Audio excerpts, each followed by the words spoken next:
Hey folks, welcome back to the channel. My name is Chord Dave. We're at Chord Dave Live because it's Saturday night, which means, you know, it's all good. Anyway, thank you so much for joining me for Saturday, Chord Dave Live. It's number 90, if you believe it, that we've done 90 of these, well, 89 before.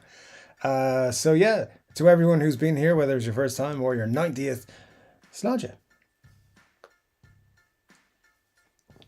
And for the first time in like a month, put a video out on the channel this week. So hey, let me know your thoughts and comments on that, of course. We can talk about all kinds of things. I'm sure people have lots of comments. I've seen comments. Thanks for a lot of positive comments. Probably knowing that I will face some negativity towards guitar playing on YouTube, which is why I don't play on YouTube. We can talk about that if you want. Whatever you'd like to talk about, we can, of course. New Rick Beato's new color for his signature model. All the things that are happening in the guitar space. It's a big month coming up in September, so we will see how that goes. Anyway, let's dig into the chat and all that sort of stuff, see how we get on, and spend some time talking to each other, because we love to do that. I'm on the old Hop House 13 tonight, like I love to do, because it's my favorite beer. But anyway, let's dig into it, into the chat. I see already some nice people are here. So Scott Bogfoot, as always, number one, thanks for being here, as you always are. Before everyone else, before me even. I think that's the secret. Scott sets up the streams and I just turn up when I'm supposed to. That's not how it works, but it should be. The Butterfly Effect is here. Great to see you, man. Hope you're doing well. Always like when you pop in to see us. And Chris McCoburg says, hi all. On the menu tonight is shepherd's pie and red wine. Enjoy the show. Cheerio. Thanks, Chris.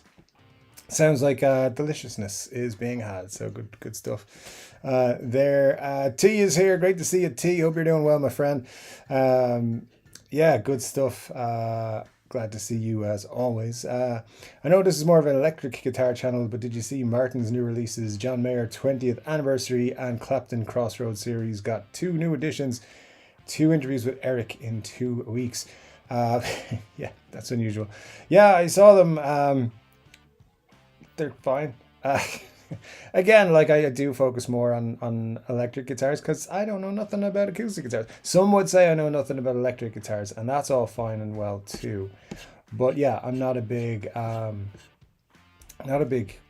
acoustic person, so I'm not 100% sure about anything of those ones. But they look cool. The Crossroads Strat thing. What's it called?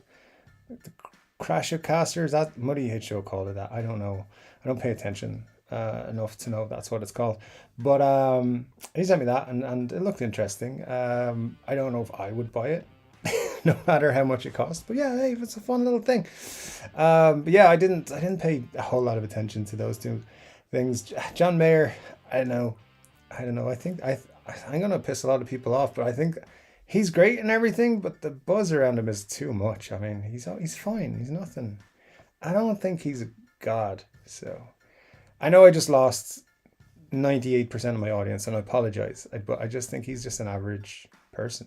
He's fine. I mean, I put him in the same league as Bonamassa. I like listening to him, but I don't. He's not my go-to. So there goes. Here comes an argument. Scott Bogwood says, if anyone is new here, welcome. You will have to subscribe and wait a minute before you can chat in the best chat on YouTube. Indeed, you have to be subscribed to chat with us. But if it's your first Chord Dave Live, make sure you say hello, because we like to talk to the newbies. For sure, join us. Scott says, I can't seem to like Martins. I really have no real strong opinion on them. But yeah, I can get that. That's, they're an acquired taste. Let's just go with that. T says, I haven't played one yet, but the action has got lower. Thank Flip, I think that says. Just trying to get YouTube to like my channel again, so I can't. Trying not to swear too much, which, as you may notice, is not. It usually doesn't work. James Severance here. Great to see you, James. Hope you are well. Says, hey, Chord Dave, my Irish brother. Great to see you, sir. Grandpa Joe's here. Great to see you, Grandpa Joe. Hope you are doing well as well. Good painting all day, says Scott. I don't know. I think you're pumping out YouTube videos all day, Scott. That's just, every time I'm on YouTube, there's a new one. So, yeah, check out Scott's YouTube channel, guys. By the way, very, fun content. Enjoying his songs since last week, especially Genie in a Bottle. Your remix of that was out of this world. Let's just say that. Grandpa Joe says 5 months, 22 days to the completion. This past Thursday, 2 bathrooms and a kitchen. Everything a wife could ask for. Now to leave me alone for the next 6 months. I don't think so. I wish you luck. I wish you all the luck with that, Joe. Yeah, hopefully that goes well for you. It's not how it usually goes, right? But well, good luck. Ryan's here. Great to see you, Ryan. Hope all's good with you, man. Yeah, great to see you. And Mike is here as well. It says happy Saturday from Canada. Happy Saturday to you, Mike, and hope you're enjoying Canada. In Cornwall, Ontario. We've got a lot of folks from Ontario or the Ontario region here with us. So yeah, join us. Thanks for joining us, and meet your new friends. Chris from Gober says, just listened to the live Thin Lizzy gig from 1983. Heard songs I had never heard before. That being said, what is your favorite Thin Lizzy song if you're a fan? Mine is Don't Believe a Word. Great question, Chris. I am a big Thin Lizzy fan. I love Thin Lizzy. I'm a big fan of stuff like I'm a Rocker. I think that's a great song. Don't Believe a Word is a good one. I wouldn't knock that if it came on. I would be like, yes, I like to listen to that. So yeah, good stuff. What else have we got? Jailbreak is great, of course. The Boys Are Back in Town is a fun one, and when it comes on when you're out somewhere, it's great. But yeah, I've got loads of Lizzy stuff that would be just on heavy rotation. Yeah, so yeah, I think it's like one of my favorite Thin Lizzy songs though is I'm a Rocker. I love that for all kinds of reasons. I think it's funny and it's a good song as well. So there you go. Chris McGoldrick says, I'm a bit west of you in Coburg, Ontario, hence the name. There you go. There you go. Yeah, not just for fun, as they say. T says, beer time. It is beer time. Of course, it's Saturday night. That's what we do around here. Sometimes, last time, not so much because most of my beer was left by the end of the show. But let's try and finish one for this show. Why not?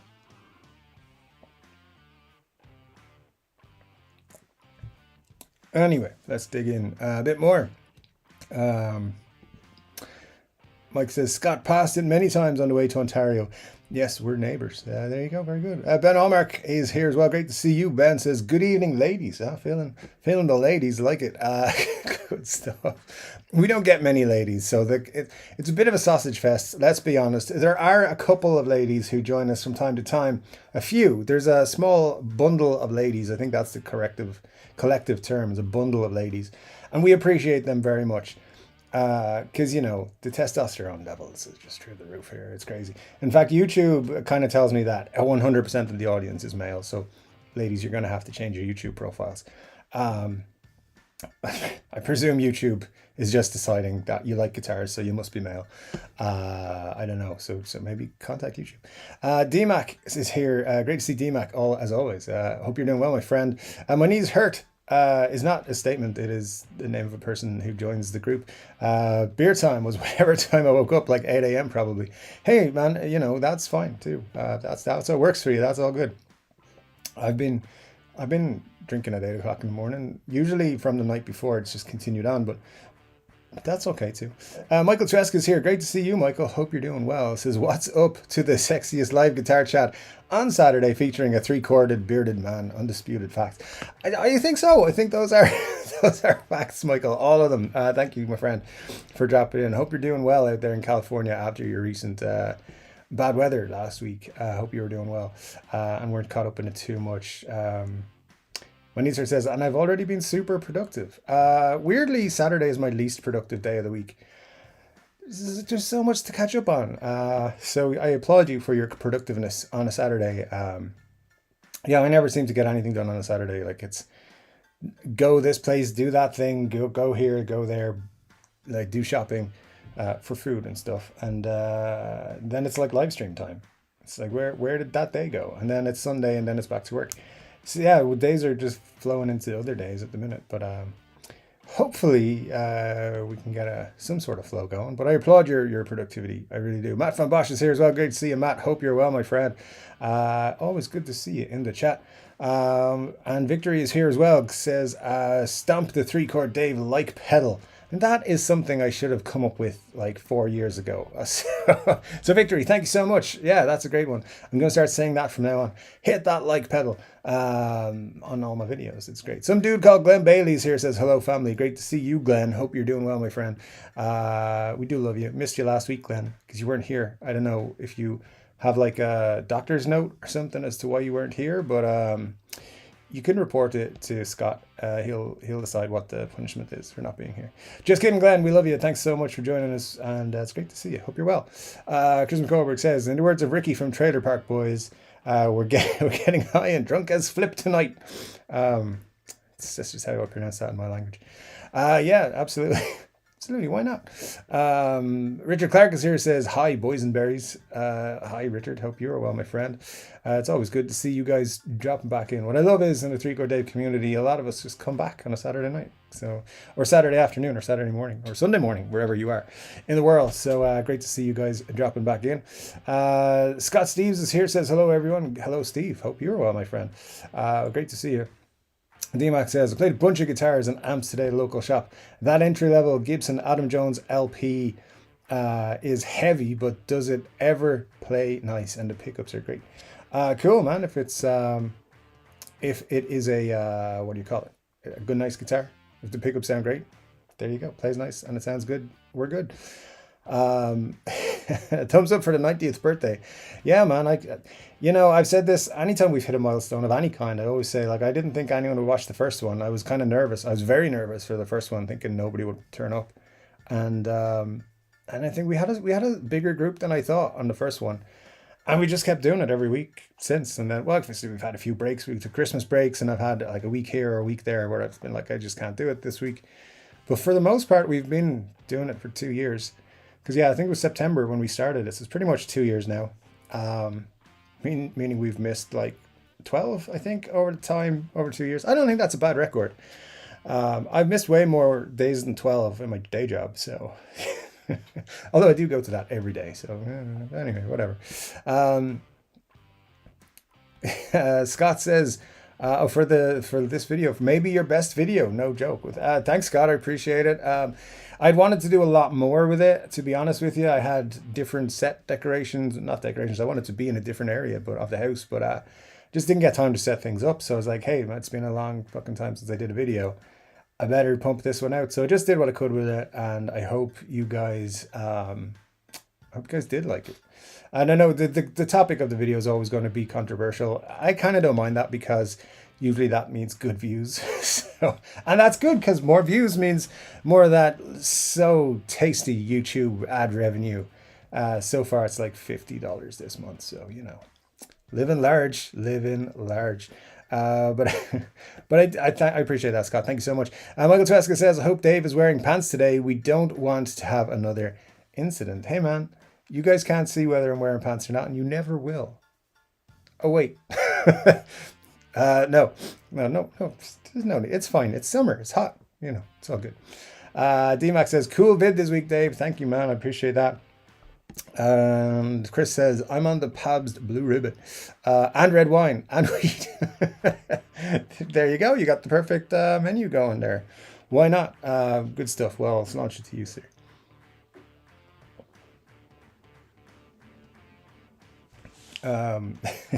Good stuff. Victory says, Richard's Wild Irish Rose in my bond. Hey, if that keeps you entertained during the show, then I'm all good with it. Chris says, red wine with dinner and the beer for after. Very good. Yeah, I mean, that works too. Ryan says, I got a nice A5 Miyazaki steak for dinner and Irish style chips. Can't beat it. Steak and chips, it's a staple. Yeah, absolutely. Glenn says, PBR, the breakfast of champions.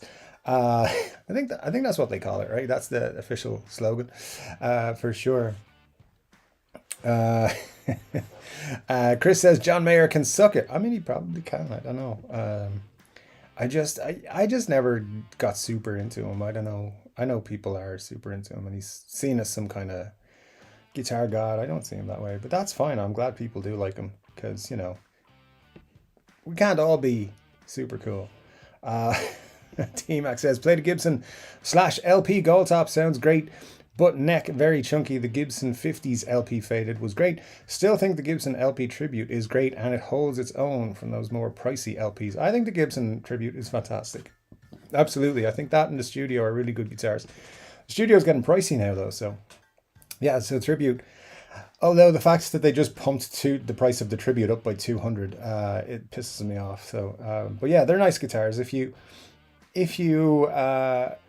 consider they have Gibson USA pickups, they're still supposed to be held to the same standard, and you don't get binding or whatever, do you? No, you don't get binding. But does binding matter all that much? I mean, it looks nice. Does it do anything else?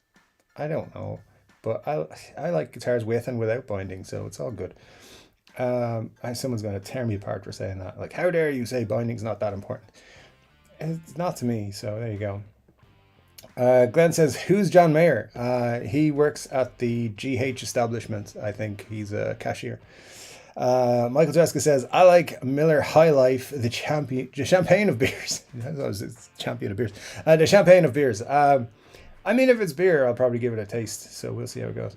Paul Baker is here, says, hi, first time here. Welcome, Paul. Thanks so much for joining us. Listen, just to let you know, some of the people here are crazy, but don't worry about it. They're all harmless, and we welcome you and like having newbies. So yeah, feel free to join us. Talk about guitar and beers and stuff.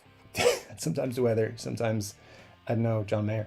Kristen Kroberg says, I love the Grateful Dead, but Dead and Company with John, and I am out. No thanks. See, I wouldn't really care. I'd be like, oh, that's fine. But if someone was freaking out about him beside me, I'd be like, what's your problem? So there you go. Scott says it's Mayor McCheese's real name.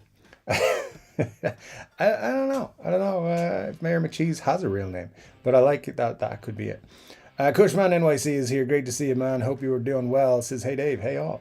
Yeah, great to see you, man. And DMAX says, Epi 59 LP and an Epi LP Classic were great also. Yeah, man, listen, I just don't think I've found the perfect Les Paul yet. It is something that I'm looking for. At some point, I did a guitar wish list episode about it where I'm looking for a perfect Les Paul, one that, just because I gotta have one in my collection, but I don't even know if they make the one I want. So I've never found one I was super comfortable playing. I never found one that I felt at home playing, so that I felt I bonded with really well. And you guys know I've tried a few now at this stage, so I might try another Jared James Nichols when that blue one comes out and officially hits the stores, which is, I believe, in November. I might try one of those because I like them. I like the color and everything. I like the look of it. I wanted to like the gold one, and I just didn't vibe with it for some reason. So maybe the blue one is more my thing. I don't know. And I'm constantly tempted by the Slash Epiphone Les Paul because it's Slash and because they're $5.99 now. So yeah, I'm kind of always tempted by them. But I know also that I wouldn't like it as much as other guitars. So it's a struggle. But we'll see. I mean, maybe by the end of the year I'll find a Les Paul I like. Scott says, my latest is a masterpiece. I haven't caught your videos today, Scott, but I have seen them throughout the week, and there have been some spectacular ones, let me just tell you. I fully recommend Scott for entertainment purposes. Glenn says, D-Mac, I love my Epi 1959, which is great. Glenn knows his stuff, so that's a big compliment for Epiphone right there. Richard Clark says, 1 million great players out there, and John happens to be one. I don't much care for his crybaby younger attitude or his music and lyrics, but he can play. He can play, yeah, absolutely. Would never take that away from him. Not saying anything about it. Dude can play. He's a really great guitar player. Same as Joe Bonamassa. He's a really great guitar player. It just never really, I don't know. I just never really fell into his music that much. But nothing against him. Please don't get me wrong. Like, he's a great guitar player, but just, I don't know. Yeah, just didn't vibe that way.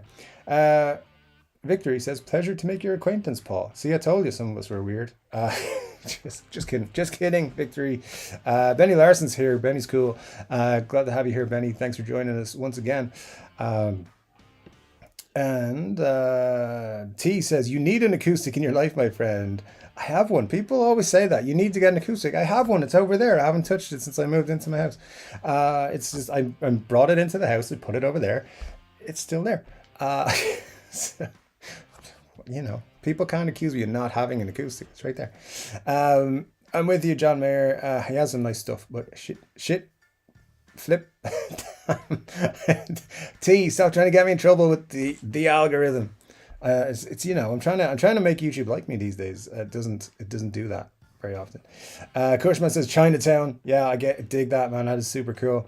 Bad Reputations is DMAC. That's a great one. Outlaw is a great one as well. Yeah, you guys are I don't like where you're going.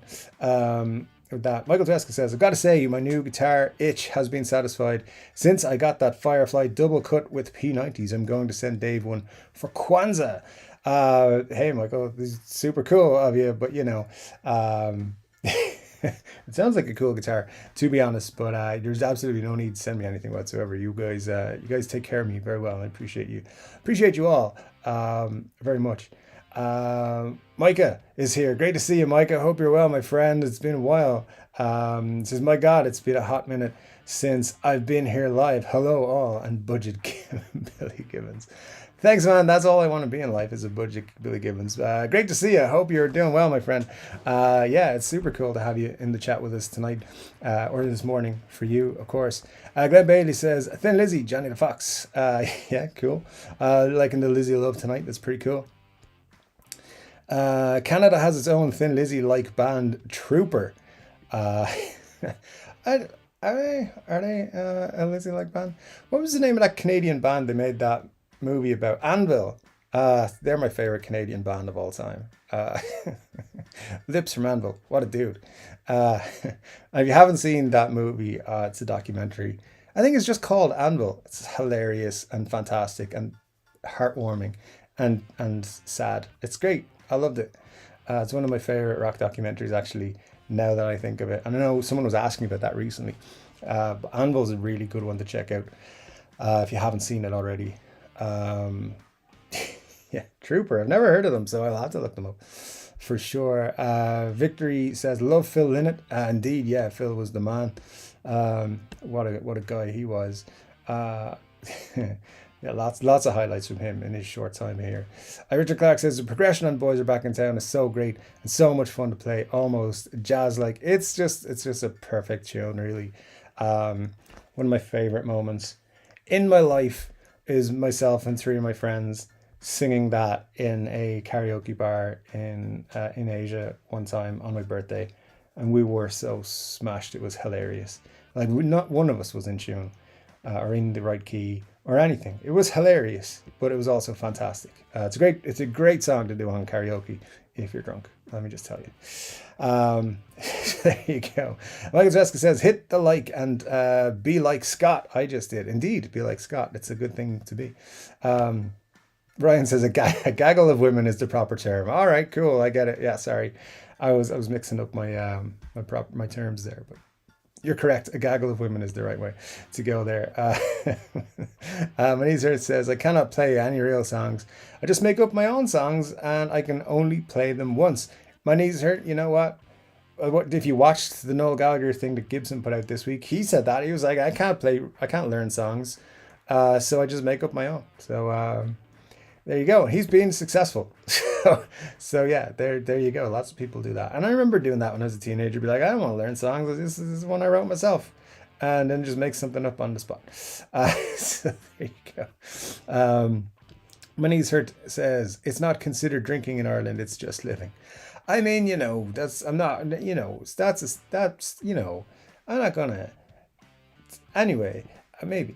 Glenn says, maybe we could get more ladies if we appreciate John Mayer more. Maybe that's possibly a thing. We should get John Mayer to come and create a specific theme tune for our little group. I think he'd be down for it. If anyone has any contact details, reach out, let me know, and I'll ask him if he can come and join us one Saturday. Cushman says, I'm drinking some ice cold Rolling Rocks. Sounds nice, man. Let's launch it to you for that.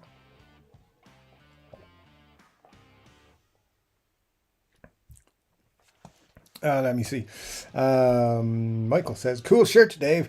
I got my merch and represent. I may be playing some live shows soon and would love to pile on at least 5 more subscribers for Dave. Hey, man, that is super cool. Yeah, I love to. You know what? Some channels do this where they say if you've got merch, get some pictures and share them with us of you wearing your Chord Dave merch.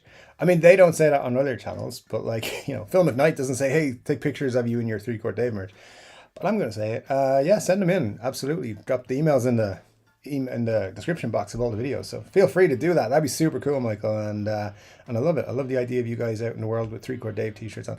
I go out in public with this on, and people have no clue who Chord Dave is.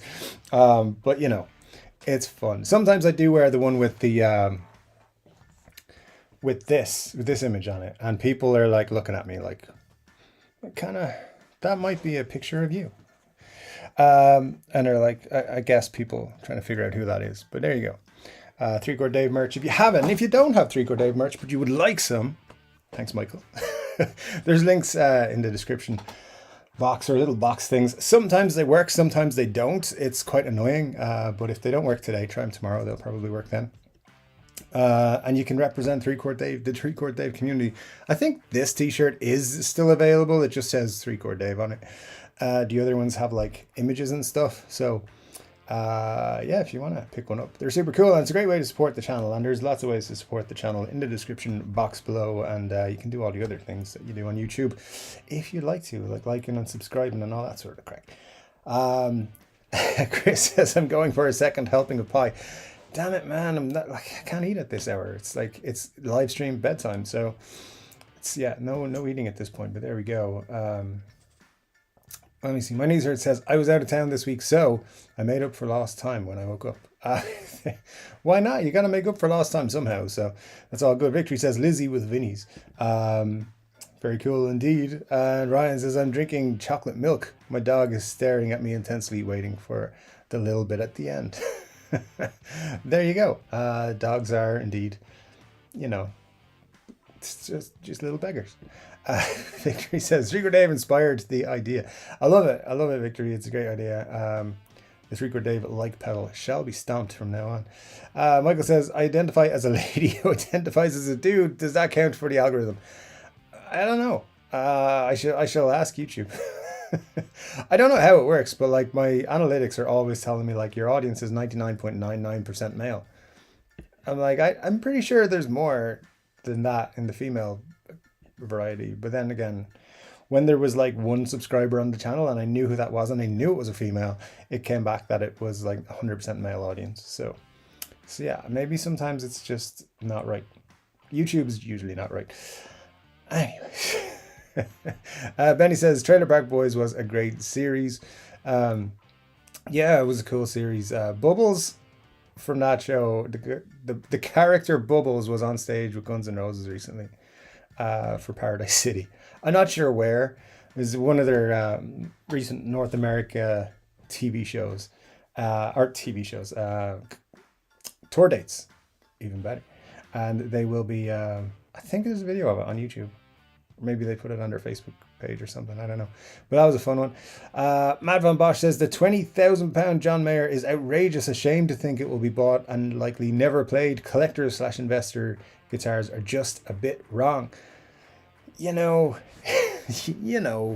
That's, yeah. Yeah.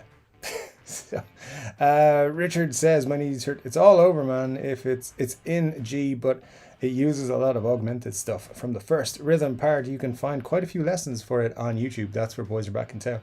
Yeah, it is. It's an interesting one to try and learn. I've tried to learn it properly a few times. I got it most of the way down at one point years ago, so probably have to dig back into it again. Ryan says, don't say that too loud, Michael. Some guys are into that. Yeah, that's true. Some guys are into all kinds of things. You'd be scared. Like when you have a YouTube channel, you find out all about it. Michael says, I'm remodeling my kitchen now and appreciate the chatter. Helps keep me moving, at least when I'm not typing.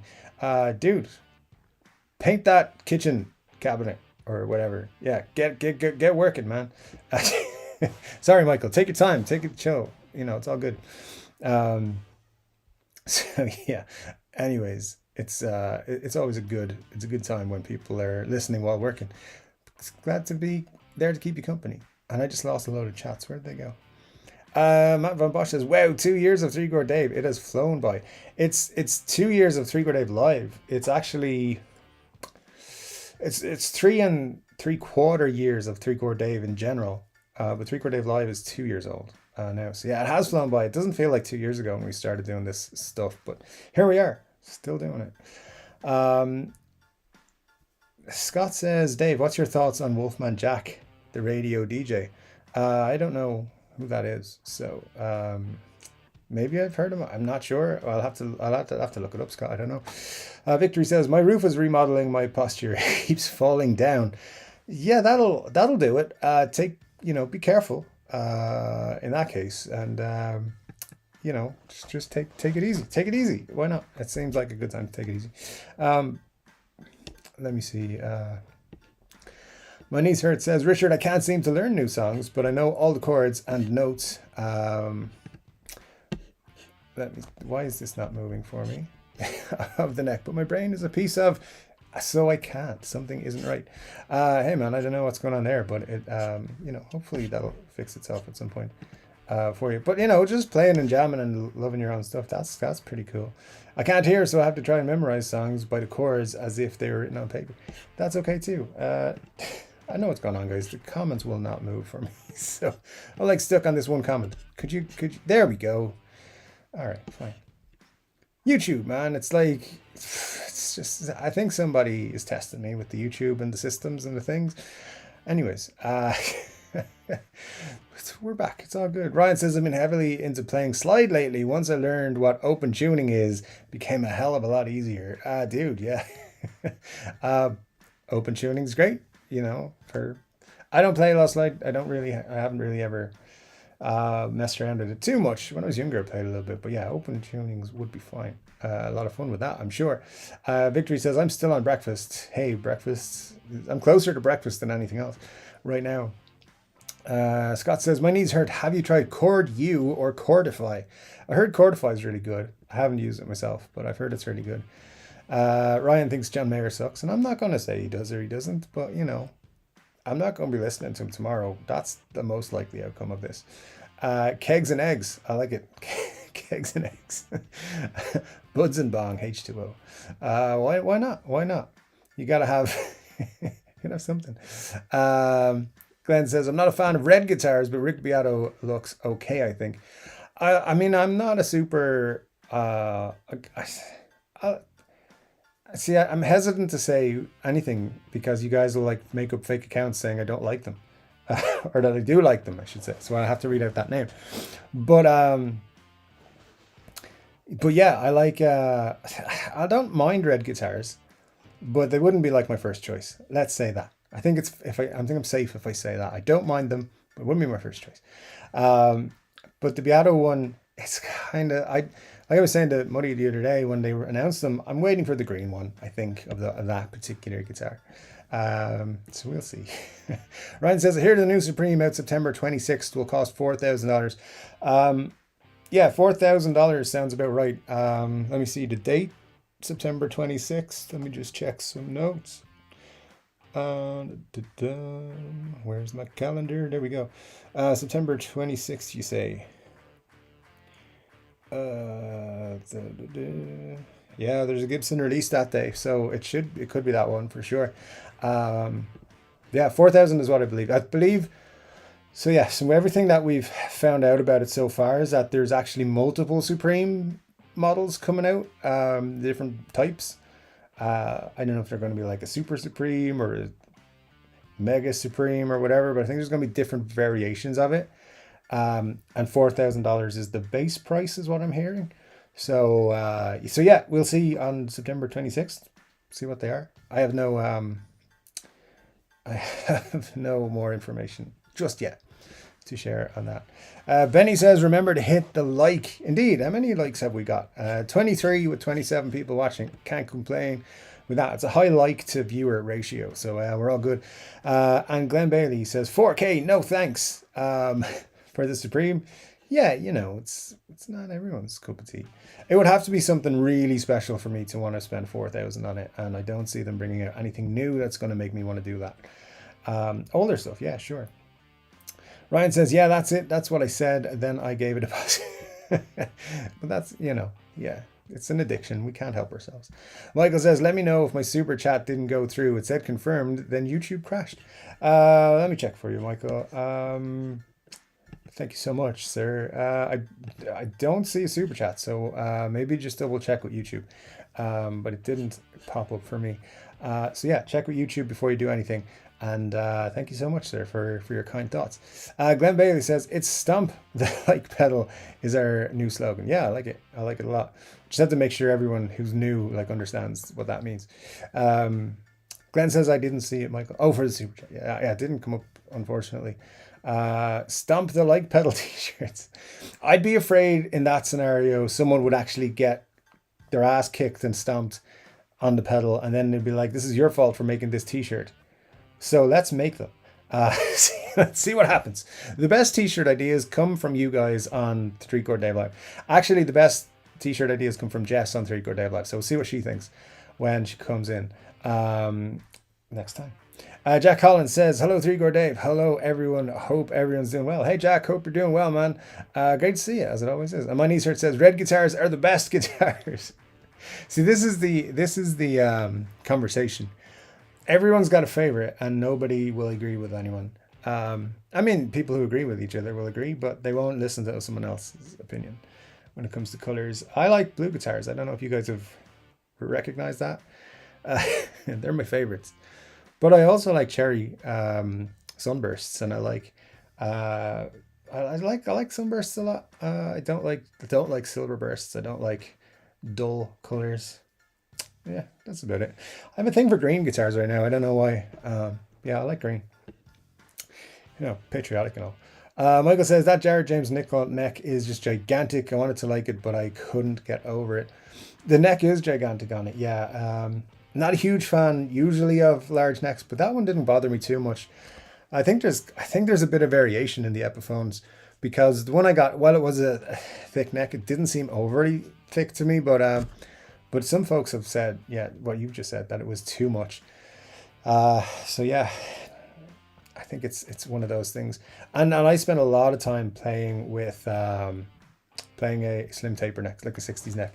That's my preference. So yeah, usually when I jump to a bigger one, it's very noticeable. It was noticeable, just not as much as it has been with other Les Pauls in that one. But yeah, as I said, I've spoken to people who were like, the neck on this is ridiculous. So it doesn't surprise me though, because I believe the man himself likes to play a chunky neck, because he's huge apparently. So there you go. Every Les Paul I have owned has been sold. The ergonomics are not for me, but they sound great when they stay in tune, which is never. Chris, you're not supposed to point out the obvious flaw in the Les Paul. You're just supposed to deal with it and live with it and love it forever. So but yeah, Cesar's going to watch this and he's going to be like, how dare Chris from Coburg say that? I'll just keep making them the same way forever just to piss him off. So, we got to ignore that. Yeah, some of them have tuning issues. Let's say that. Some of them. Like the ones that leave the factory. That's all, they're the ones that have the issues. Victory says, run with it, see where it goes. All right, but it's on you, all right? It's on you, Victory. It's on you. I'm taking no responsibility, even though it'll be completely my fault. My knees hurt, says Scott. My issue is my brain. When it comes to learning songs, it can not hear or match notes. You know what? Like when I changed tunings, like this week when I had the DG335 in drop D, I forgot that I wasn't in drop D on my other guitars. So I come back and I'm like, keep practicing that same bit. And I've got a couple other songs I recorded playing as well. Here's an idea just for fun. Guess what 2 other songs I played recorded for that video that I didn't actually put in the video. If you get it, I will, you'll win a prize of some kind. Yeah, you're probably not going to get them, so it's fine. So I'll come up with some sort of prize for you if you get both of the songs that I recorded. But yeah, I always forget that, and then I forget what songs are in what tuning and stuff like that. It makes it harder to do. And then sometimes if I don't play a song for months on end, I'll just completely forget it. There's a few Rory songs I haven't played in a while now, and I'm like, every time I try to play them, I'm like, that's not right. So yeah, I get you, man. It's just one of those things. But hey, listen, the most important thing is that you enjoy yourself and that you have fun. That's all that matters. Doesn't matter what you're playing. Ryan says, old studios are cheap here and nice to play. Next time I see a deal, I'll let you know, Dave. Thanks, man. Yeah, I'm kind of looking at them at the minute on Reverb. I have a couple of Les Pauls in my watch list on Reverb that I think are great deals. There's one that I really like the look of. I just think it has a phenomenal look, and just the price is a bit high. It's just a bit too high for what I want to pay. So I'm waiting for them to bring it down like 20%, which I think they will, because it's not selling at that price. And all of the other versions of that guitar, but this is a particularly really nice looking one. So eventually I'll pick one up. But yeah, I appreciate that, man. If you want to let me know, because I will definitely check it out. Michael says, I play my 93 Studio more than I play my O2 Les Paul Standard Plus. Yeah, it's fun how that happens, isn't it?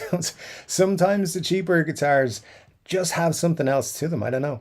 It's not like a regular thing, but it's just like one guitar over the other can just have a feeling for you. And I certainly feel that. Like, I've told the story many, many times, I think weekly now, that I have I had two SG specials, the Gibson with the mini P humbuckers, and then the Epiphone with the faded Pelham Blue and the P90s. And as soon as I got the Epiphone, I just stopped playing the Gibson. It stopped coming out of its case. So I moved it on so someone else could enjoy it. And the guy who bought it, is like, he plays it, he loves it. So and I feel a little bit envious of him, because it's a great guitar, and also I would get twice the price for it today if I sold it. But it's fine. You know, we were in wearing mask territory and stuff, so it was a long time ago. It was a fun one. It's a great guitar. I loved it. But the Epiphone is just a better guitar. For me, like, it wasn't a better guitar. It just felt better to me when I picked it up. So I picked it up more. It's just, some guitars just vibe with you better. So nothing wrong with a Studio. Some people put them down, and I think that's just snobbiness, and I don't like it. But the guitar world is full of snobs. So, you know, some people are like, 3 chords, you should learn a 4th one. If you're going to make that joke, don't. Because I know 5 chords. I have proof. Tree says, I'd buy many of the t-shirts. I'll have to consider it. I'll run it past my legal team, which is me on a Sunday morning thinking, oh, should I do this or not? T says, have you tried the Les Paul Modern? Haven't tried the Les Paul Modern per se, but I did have an Epiphone Les Paul Muse at one point, which I believe is very similar. But I think the Modern has a thicker body than the Muse. I bought the Muse because I thought it'd be smaller and lighter and a little bit more comfortable, and it wasn't. But there you go. But yeah, I believe and the electronics in that is the same as in the Muse. And they were fun to play with. Kind of interesting things you could feck around with and get some interesting tones. Michael Tresca says, I only paid $500 for the LP Studio back in '96. Yeah, man, you could get some great stuff in the 90s for next to nothing. And if I only knew, if any of us knew what you could buy for such small money back in those days, compared to what they are now. Like 59 Les Pauls in the early 90s were going for like a couple of grand, I think. Like, it might not have even been that much yet. It was ridiculous. So, or maybe I'm thinking late 80s. Either way, they were like, you could have stocked up on Les Pauls in the 80s, and because people weren't using them until like some dude with a hat came along, and they weren't going for that much money. So now try to get your hands on a 59 Les Paul, see how much of a house you have left, unless of course you've just won the lotto, which people do all the time, I can hear. Moneyshurt says, I can watch and try and follow any song tutorial, my brain just can't hear, but I'm not deaf. My brain is a POS, which I believe means point of sale.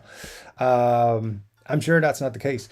It is a difficult thing, learning songs, and not everyone can do it. So, you know, don't beat yourself up for it. It's not a thing just anyone can do. A high percentage of the people in the guitar community do it, but that's not to say you're not as good as anyone else. It is a hard thing to do, man. Victory says, it's okay, I'm weird, not strange. I mean, you know, okay, I give you that. Weirdness is applauded around here. Manezer says, I played 4 SGs last week. None of them felt right. And it's important to wait for that one that is right. So, that's all good. It's all good. William Forrest says, yo all, sorry I'm late. Hey William, we love having you here. Thanks man for dropping in. Always good to see you. And Jess is here. Great to see you. Says my mum sent me a reminder about an hour ago not to miss you. There you go. Jess, there you go. I love it. We'll tell your mum thanks very much. And we appreciate her sending you to hang out with us for a bit. So that's cool. Always good to have you in the chat with us. Ryan says, I bought 3 studios in the past year for 500 to 550. Sold all 3 for over 1,000 on Reverb. Next time I get one, I'll give Dave the option to buy it at my cost. Dude, this is why I don't deserve such great treatment from you guys, but I will grab it with both hands. Thank you, sir. Very cool of you, Ryan. Thank you so much. But yeah, if you get a cool one, let me know. We'll check it out for sure. Chris from Coburg says, Anvil rules. Absolutely. I think they're a great band. I love that film. It's so cool. Richard says, I had a new guitar itch and now my new guitar is kind of stinky. All right. Well, that's not what that was for. But you do you, man. It's all good. Damn Ryan, you must have a time machine, says Michael. If he does, I'll be interested in taking some trips. I got some people I need to see in the past. Scott says, when he's heard, I must insist that you at least try Chord You or Chordify. It's very much visual, but if you were where your chords are, you can play any song, no matter if you know it or not. Scott, check out Scott's channel. Actually, is a great one for it because he plays all kinds of different songs, like different genres, different everything. And he's just, correct me if I'm wrong, Scott. Scott's just having fun with it. He's just belting out the songs and knocking out videos like crazy and just enjoying himself. And that's all that matters, one way or the other. As long as you're having fun, it's all good. D-Max says, Anvil, the story of Anvil. Yeah, it's such a great video. Or movie, if you haven't seen it. Victory says, I'm a Gino Vanelli fan. Canada's finest. All right, I'll give you that. That's fine. Ben says, the band are mostly Canadian and we're damn awesome. R.I.P. Robbie Robertson. Yeah, Robbie Robertson, one of the greats. What a guy. Remember, that was Ben said that. Sorry, Ben Almack said that. Yeah, Robbie was one of those. I fell across the band because I was crazy into movies and stuff when I was younger, and I don't know, pile of DVDs came my way, or video tapes, and Martin Scorsese had directed the band. What was The Last Waltz? And I was like, all right, I'll check this out. Martin Scorsese, because obviously one of my favorite directors at the time, still is. And I watched it and I was like, this is amazing. So that's how I discovered Robbie Robertson. And yeah, he'd be missed for sure. What a dude. What a player. What a musician. Amazing. And of course, Bernie Marsden as well, we should mention. What a guy.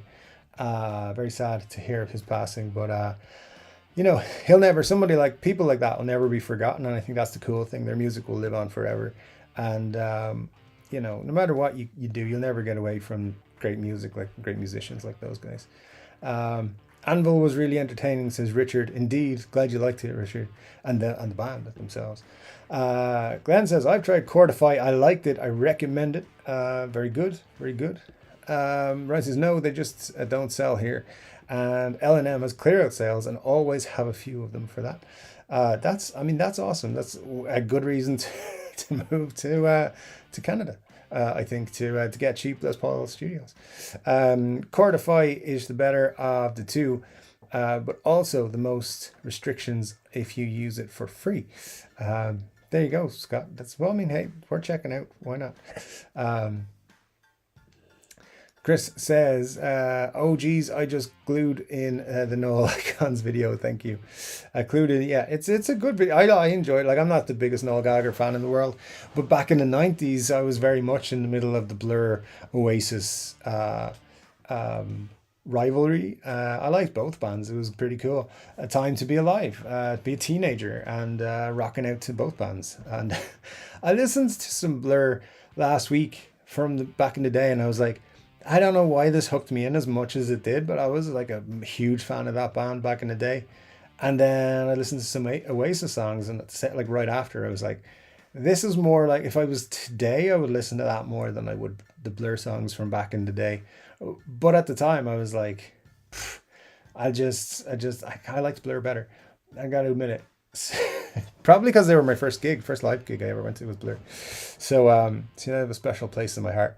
But I was listening to them the other day. I was like, why? Why did they hold me? Why did I hold them so dear? But they're still fine. They're still fine. But yeah, I was watching the Oasis, the Noel Gallagher stuff the other day, and he's very funny. I like how he talks about his stuff, and he very much is like, I'm not a good guitar player, and I don't know. I just wrote some songs and people liked them. That was it. So, yeah, he doesn't take himself too seriously, which is I'm a big fan of that because I don't take myself too seriously, as you may hopefully have known by now. My niece says, Scott, my issue is I can't hear. Like, how do I know when to play a given chord? Just read music the whole time and play. I get lost counting chords. How do you count 25 bars? Hey man, that's a good question. I don't know. Just have fun with it. That's all you need to do. That's all I'm gonna say. Whatever makes you happy with it. If you feel like it's going well, that's all. I mean, listen to me trying to play guitar on the video during the week. It's not like the actual song that it's supposed to sound something like, but I just play. I was like, whatever. It's close enough. It's fine. It's all good. Chord Dave for our Espanol. Hey, why not? Yeah, Chord Dave. Chord Dave, right? I don't know. I can't. Languages can barely speak English. Thanks for that. Where are we going with the comments? YouTube, bring them back. Bring them back. I think I'm a bit behind. Not too far behind today. Weirdly. But here we go. Anyway, Mark Doolan's here. Great to see you, Mark. Says, restring some axes tonight.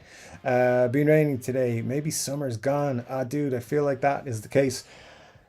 Every day, it seems like I wake up to a rainy day right now. But it got nice here in the afternoon. So hopefully tomorrow will be nice. And I can do half the stuff that I need to do. So, Richard says, I have a 3-chord Dave name sticker on my beat up parts telly. Some guy at a jam session last month kept calling me Dave. Cool. I like it. Yeah. I never get called Dave, even if I'm wearing a 3-chord Dave shirt. So people call me Mark all the time for some reason, and other things, all kinds of names. Usually I can't repeat them on YouTube. Glenn says, Jess, Rosie is the best. She's the official 3-chord Dave mom. I actually have a mom who's my official mom, but it's fine. She's the yeah. I mean, Rosie's just one of our members. That's she's the only member who gets happy birthday sung to her every year. That's all I can say, and none of the rest of you are getting that. So yeah, that's a Rosie exclusive. Scott says, my knees hurt. It's completely possible to have no audio at all and still use it. 100% of it potential. Timing, chord changes. I promise it's like nothing else. I think Scott has shares in this app. I'm not sure. It just feels like it. It's like, because Marcia can't come to the live stream at the moment. She's, dealing with some family stuff, which is totally respectable. And we she said she's going to listen to the live stream. So Marcia, we're thinking of you and we miss you. But Marcia would be saying, hey, check out this product. And it feels like Scott's doing it now. So everyone takes up the slack when one of us is not here. So it's all good. Victor says, I'll talk to my mirror if it complies. I will too. All right. Yeah, I see the weirdness. It's all good. Mark Doolan says, Scott, hope all is grand. Indeed, everything being grand is the way to have it. Mark Dillon says, I'm English. I don't know why I'm sounding Irish. Family live in Cork. Lovely place. Cork's not a bad place. It's not, it's one of those places. Everyone seems to like it. I've only been there a few times. Never had a bad time there. Kristen Coburg says, Wolfman Jack is a DJ from the friggin' 50s in the USA. How the heck would Dave know that? Yeah, great question. I don't know. But it's a fun one. Fun question. It might have come up. Who knows? DMAX says Guitaristas had another good vid this week. I think I may have noticed today that he was talking about with the smaller 50s neck. I'd be interesting if Gibson made this change across all 50s models. I haven't seen as usual. I'm behind on Colin's videos. I've only seen half of last week's one, and this week's one I'm going to watch tomorrow as well. Sunday's my YouTube day mostly, so I unless it's news related, I watch like a lot of my guitar stuff on a Sunday. So yeah, it's gonna be very fun to watch that. I'm hearing a lot of people say it's a great video. Colin makes great videos. He's one of my favorite YouTubers, not just guitar YouTubers, of any YouTubers. So I definitely recommend Guitaristas if you haven't watched his channel yet, but you should, because it's really great. Colin's a cool dude as well. Glenn says, every year Dave sings happy birthday to Rosie and Dave gets topless. It's a show you don't want to miss. It's only on Patreon, the topless part though. So if you do want to join the Patreon, it's in the links in the description, and you get the videos early and you get some exclusive videos. In fact, that what did I talk about earlier? The Les Paul guitar wish list, that's exclusive on Patreon. And some other ones. And there's a new guitar wish list going up there tomorrow as well. And every Sunday I've decided for the next few weeks as well. So make sure you check that out. I think it starts at like $3 or something. So it's super, super affordable. And YouTube pays nothing. So anyway, that's the sell. That's the pitch for tonight's show. I think most of the pitches are done. Mark says, oh my God, just looked at Facebook and Bernie Marsden is gone. R.I.P. Damn, he was a legend. He was a legend. And yeah, he was gone. I found out yesterday morning. It's a sad one, but you know, he as I said, legend, never gonna lose his music and stuff. And someone I think we'll always be listening to. But yeah, definitely a sad week, sad month. It's been a tough one. Bernie, proper guitar legend, honestly. Cushman says, Dave, you win a band. No, not in a band. Chord Dave and the songsters are no more. No, I've always wanted to have a band called the Stay at Home Chads, but yeah, it's just never done. I have no time to be in a band. I'm not good enough to be in a band, so yeah. No, but if anyone wants to form a band with me, and you know, we can discuss it. It's fine. We need a drummer, a bass player, a guitarist, a better guitarist, and a singer. I'll be Bez from the Happy Mondays. And if you know who Bez from the Happy Mondays is, your life is a good one. If you don't know, then you should find out. Victory says, moving soon to my Okra Basket Itch Blues studio in the sticks. Once I find it, I'm looking. Real estate sucks. Real estate does suck. Everywhere you go, everyone has the same story. But hey, it's all good. We'll find places. We'll get the places we want. It's all good. It'll just be a while. Ryan says, I love that Marina Lambert Gibson Bluebird. I can't see myself buying a blue acoustic though. That was my first thought. I was like, why is it blue? If it's an acoustic. But anyway, I mean, hey, people are digging it, so that's great. I don't know about the $5,000, but hey, it's fine if you're into that. I can, like, again with the blue, I can't see it. I don't know. People, I'm sure it's nice. It's not just the same old thing, but yeah. Again, as I've mentioned, not super acoustic enthusiastic, so it's probably I'm not the target market for that one. Or most of what Gibson's doing lately, but there you go. Jack says, I love my EXP limited EXP LTD EC256. I hate the names they have to give these things. Cobalt blue with the flame maple top. Yeah, hey, that sounds like cool. Flame maple tops are nice. Cobalt blue is nice. And the ESPs and LTDs and all that. The EC256, a nice guitar.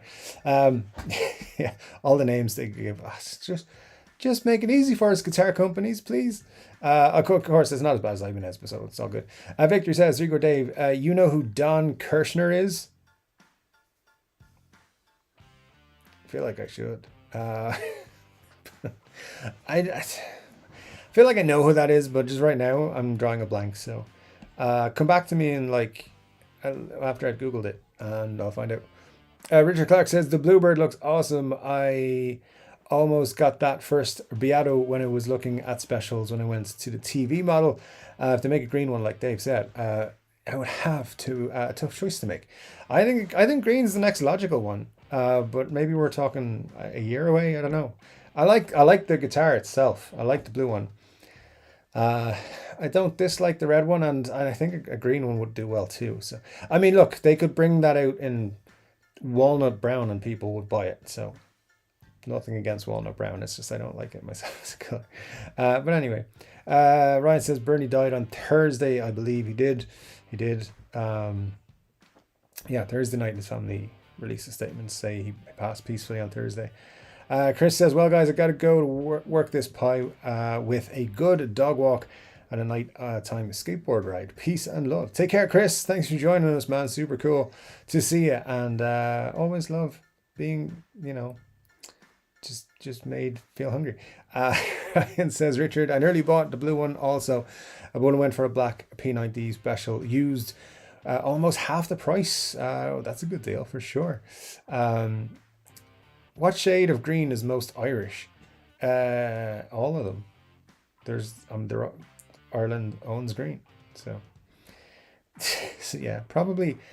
What do people call it? Kelly green, or yeah, that one probably. Personally, I feel like darker green is more Irish. Um, the green of a beer bottle. That.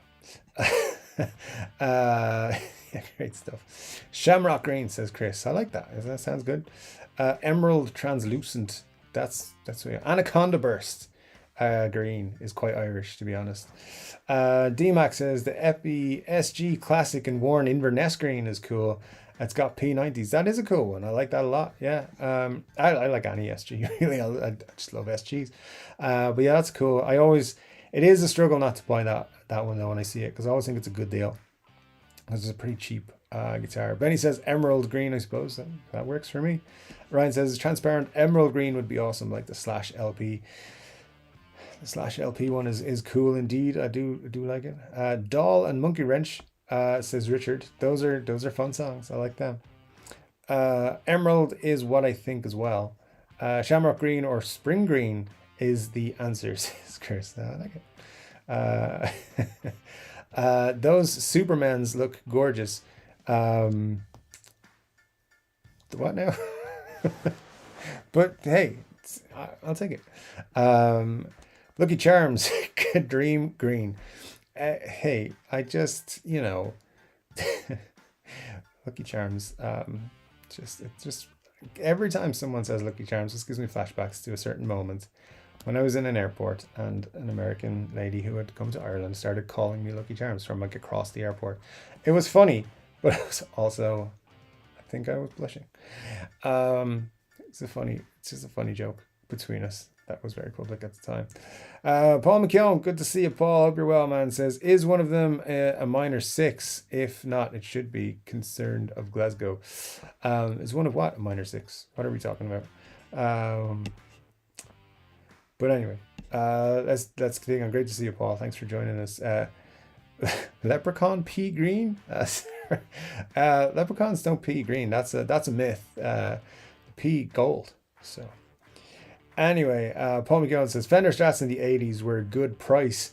Yeah, absolutely. Well, depending on whether it was, early in the 80s or after the takeover, what you're getting could be very different. But yeah, definitely, I think it could be, because they were going through a transition and stuff back then. But some very cool stuff could be picked up for sure. If you're into your Strats, that's a good era to look at. You get some bargains. Also, some non-Strat models that are kind of fun, like the Katana and stuff. I'm a big fan of the Katana. I think it's a cool one. Scott says, I think to be a legitimate color, it has to be in the 64 box of crayons. So, nah. Do you know? Yeah, Glenn's got a good point. I don't remember Pelham Blue being in a box of 64. Exactly. This is not trying to classify colors, because that'll cause more arguments than anything. Mark Dillon says, Michael Tuesca met a guy the other day who has a 64 Strat he got for £140 in the mid-70s. We born in the wrong era. Yeah, man. Honestly, if Doc Brown pulled up outside in his DeLorean and was like, we're going back in time, I'd be like, cool. I got a guitar shopping list for on the way back. You know, it's just gonna bring me like $4,000, and I'm gonna have some kick-ass guitars and also be super rich. So it's all good. Uh, if that ever happens, if you ever see a 59 burst here, it's because I was able to go back in time and buy it for $300. Scott says no turquoise or marine green. No, we can't have those. Robert says, good morning, Dave. Morning, everyone. Trust you're well in your part of the world. Hey, Robert, hope your Sunday morning, all the way down there in Adelaide, is going well. Great to see you, man. Thanks for joining us. Glenn says, so it's official, Pelham Blue is a fictional colors. Hey, hands off the Pelham Blue, man. Scott says, I have standard. It's considerably low. Well, I'm not gonna dig into that too much. I feel like that's more for a therapist than for me to dig into. So best of luck with it. I appreciate it. Where are we now? Formerly known as T says, you could have stocked up on Les Pauls in 2019 and made money on them through lockdown. Yeah, true. Some prices went crazy. Last week on Scott's channel, an alien stole one of his shirts and tried to put a hole in it. It was scary. I mean, that was just one episode. Victory says, good AM, Robert. All's peaceful in this part of the rock. Which glad to hear that too. Scott says, in the 80s, it seemed that Gibson copies were completely one-to-one knockoffs, but Fender copies were only very loosely based on the Strat and Telly, the more likely to have unique attributes. Interesting. Yeah, Gibson copy. I mean, you know, there was lots of them. Ryan says, in the 70s, you could get a 5860 Les Paul for 1,000 to 1,500. By the 80s, they were 25k. 90s went up to 40k, up to 100,000. Well, there you go. I mean, you've corrected me there. Yeah, I thought I was way off when I was saying it. But I do remember seeing some like ridiculous cheap deals back in the day. But yeah, 100k in the 90s, that doesn't sound, still at this particular moment, considering the price you're going for, doesn't seem too bad. But yeah, thanks for that, Ryan. That's actually great information. I appreciate it. Larry D. Fox says, someone woke up in the middle of Saturday afternoon nap. So here I am, 3 in the afternoon here across the pond. Great to see you, Larry. Hope you're doing well after your nap. Jealous that you had a nap. So there you go. Scott says, Dave, it sounded lovely. If there's any criticism I can give you, it's that you're too stiff and really stuck to timing. Almost too good / clean. Thanks, Scott. I've never had that complaint before, so thanks. I appreciate it. It was the 5th time of recording because I kept fucking it up. So, you know, but I got it on the 5th time to a point where I was like, fuck it, it's going in the video. Yeah, so nobody's guessed the 2 songs yet. Have I even got to that point? Anyone else got the other 2 songs and Drop D I might have played? We'll see. If you get one of them, I'll tell you, but you need to get 2 to win a prize. I don't know what the prize will be. It'll be, I don't know. There's nothing here that's exciting. Do you want a brush that I use for just usually brushing guitars, dust off guitars and stuff? You can have that. Get a coin. You can make a plectrum out of it. It is a 1 peso coin from the Philippines. It's worth precisely not a lot. That could be your prize. You never know. So guess 2 songs. You have to guess 2 songs that I played in Drop D that I didn't put in the video. You could have no way of knowing what they are.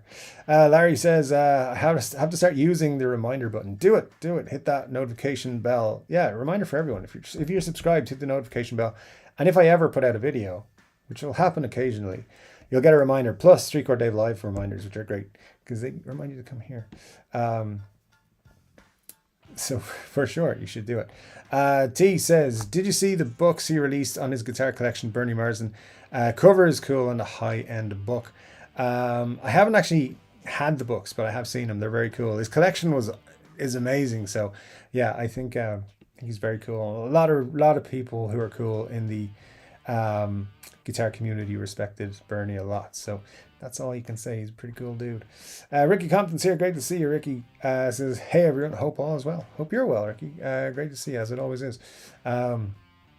Scott says, you can join Johnny Feedback and the Fuzz Tones from down the way. They're back. They'd been gone away for a few weeks, and they came back today. So yeah, they were feedbacking like a, what's the word? Begins with a B, ends with an itch. Feedback City over here. It's fine. But there you go. Victor says, Chord Dave, okra. Okay, okra. Sorry, I pronounced it wrong. I pronounce a lot of things wrong. Sorry, it's all good. I won't tell you the words that I constantly mispronounce. It's not. It's just the thought process doesn't work properly. Anyways, Don Kirshner's rock concert every Saturday night in the US. Dude, Saturday nights are mine. I've been doing them for 2 years now. What the hell? But no, I don't know what that is. I'll look it up after the show. I do generally look up stuff that you guys tell me after the show. Ricky says, I've been playing my 92 Les Paul Studio lately. Still love it after all these years. Has the 50s neck profile. That's awesome, man. Sounds cool. 30-year-old guitar heading in that vintage direction. I would call it vintage myself at this point. But yeah, very cool stuff, man.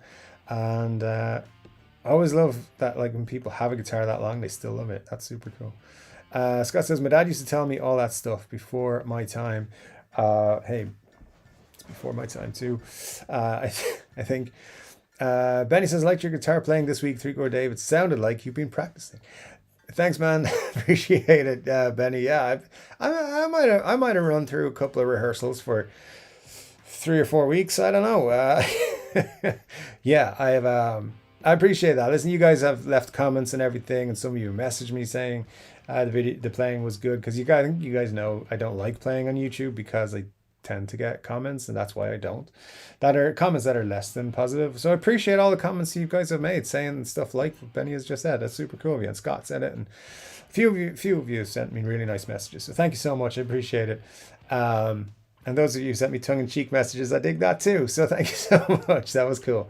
But yeah, it was fun. It's been a while since I played on YouTube, and I have been practicing a little bit. And that, like, honestly, we haven't really talked about it, but that guitar, it's a lot of fun to play. It's not perfect yet. It'll probably never be perfect, but it's not terrible out of the box. And something I didn't say in the video is that I haven't done a thing with it. I haven't even changed the strings on it. The reason I didn't say that in the video is that then you get loads of comments going, the first thing you do is change the strings on that guitar. I know, but I didn't want to. I wanted to make a specific, this is what it's like out of the box video, and I forgot to mention that in the recording of it. But yeah, like straight, and it's been that way for 3-4 weeks. I've had it now, and I've played it a lot because it's a nice guitar. Like, it feels nice. It's not heavy. It feels well balanced. The frets are not sharp, which is nice always. The neck is a good shape. Some of the frets need some work, and the nut is absolutely fucking awful. And the pots are awful. As I said, they only turn half the way, and they're all in their, like, I know it's just the knobs are put on incorrectly, but it looks like they're on 7 instead of 10. But it's like, I just pick it up. Like, I got to the point where I just instinctively pick that one up ahead of my SG or my Flying V, because it's fun. So I'm gonna have to work on it and then put it away a little bit, I think. But this is a fun one to play. So yeah, thanks so much for the nice comments on the playing. I don't know when I'll play again on YouTube, but I do want to do that. I do want to do more kind of like, hey, let's look into this kind of guitar, or this kind of playing, or this fucking tuning. Because this thing right here, this looks like a vape thing, but it's not. I don't vape because, I'm not Scott Bogfoot. But if I was, I'd be vaping all the time. But this is a Rode 3 tuner, and this can put you in whatever tuning you want within the seconds. It's a really good little thing. They're expensive, but they work. And one thing I will say about that is I actually didn't know where it was for about 1.5 years. And I just took it out of a drawer that I found it in. I was like, oh shit, I can use this for getting into drop D on that guitar. And literally I found it the same day it arrived. So, well, let's try it out. And it worked. And it hadn't charged, or it hadn't charged it. It still had, and still hasn't been charged. And it's been sitting in a drawer for 2 years. That doesn't normally happen with stuff. So that's a good thing. Not promoting it just yet because I haven't got an affiliate link. But they're cool. I like them. Anyways, Glenn says Don Kirshner created the Monkees, I believe, also. Well, there you go. Yeah, I'm sure there will be good information about him online. Nella's here. Great to see you, Nella. Says, what were Gibson thinking with the walnut-colored guitars of the 70s and early 80s? Looked like great grandma's furniture. You know, it was a time. It was a time. The 70s. People were into that, I believe. I don't know. I wasn't there, but that's what I hear, that it was popular at the time. Benny says, don't knock yourself too much, Chord Dave. Thanks, Benny. I appreciate it. I do tend to do that sometimes. I know I do. So yeah, thanks for the reminder. I appreciate it. But no, listen, I'm good. I'm good with it. I just have fun. And that's what I do. But yeah, a bit of practice ain't going to hurt no one. Ben says, Nella, that's what I love. The old wood grain. Nothing beats that. Well, there you go. See? Everyone will have different opinions on it. And that's what I like. It's all good. Rick says, black, I have a white one too. Black and a white guitar. I think we've got some issues, my friend. Just kidding, of course. Victory says, I have a handmade walnut Strat. It's heavy but plays great. I have exotic wood Strats made locally. Very cool. Yeah, listen, some people dig that walnut vibe. Some people do not. I think walnut for me is too dark. I don't mind natural wood grains a lot and exotic woods and stuff. Walnut's a bit dark for me, but I like it like used as an accent to another wood. I like if it's used in, say, an inlay and the headstocks and or on fretboards even, stuff like that or whatever. So there's some interesting things were done with walnut in the 70s though. Scott says, note, if you ever meet Dave at an airport, that sign that reads you have a sign that reads Lucky Charms. No. Just no. I usually keep my head down at the airport. You know, I'm very, very private person. Don't want to be recognized in public. Larry says, Don Kirshner's The Midnight Special every Friday night in 70s TV here in the States. My high school years. Oh, well, there you go. You see, I'm sure it would have been a big part of my high school years if I was around about those days in the States. But no, I don't think that show would have made it here. A lot of shows from the States at that time would have made it here, but I don't think that one did. Paging Dr. Charms, says Glenn. I mean, you know, I have certain charms, but I keep them to myself at the moment. Ricky says, I like the necks on them both. The black one is my favorite. It's kind of worn, but I did it all myself. There you go. If you did it all yourself, that's very cool. Ricky says, just not a fan of the relic look. That's a road we could go down, and we have many a time. I like them. Not as much as I like lovely new pristine guitars. And initially, I think we talked about it last week, I did make a video about how I didn't get the whole relic guitar look. And people opened my eyes a little bit too in that video, that, you know, what it is and why they like them and how they feel different and stuff like that. And I got to admit, I learned a lot by making that video, which is a great thing about YouTube, because I went into that being like, I don't get it. And the comments, the people, the community was like, here's maybe something. Because not everyone's a douchebag on YouTube. Like you guys are great and teach me a lot. Like I do walk away with new people to check out, new music to listen to, new songs to learn, new guitars to check out all the time from talking to you guys on Saturday nights and seeing your comments and stuff on videos. But you get the other guys, the other guys. But anyway, those are fun. But yeah, that video in particular was like full of people saying, hey, here's a great thing about relic guitars. I can't really remember all the comments off the top of my head, but it was like, the great thing is you never have to worry. If your guitar falls, hey, it's fine. If you ding it on something, it's fine. Now, if I ding my pristine, lovely guitar against something, I don't actually care, but some people do. I used to care, not so much anymore. But yeah, it's one of those things. I think I still haven't bought one. If I ever do buy one, I think I'll have a changed opinion, but we'll see. But I get you, Ricky. I get you. I understand both sides of that argument now, I think. he says.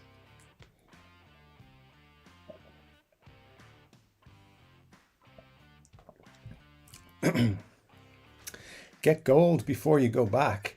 Modern money is useless. Money? What's that? I don't have any because I'm addicted to buying guitar stuff. Victory says, thanks, Ben. I went to the shop and bought 5. There you go. Ben says, I hope he gave you a bit of a deal. If you bought 5, you surely got a deal. Ben says, does anyone have any interest in putting the new Greenie pickups in their guitar? I'm curious how they might sound in different guitars. Yeah, Glenn, I do. I like it. I like the idea that they're doing it. I think it's interesting that they've done that before bringing out the Epiphone version of the guitar. It indicates to me that the Epiphone version is closer than we think it might be.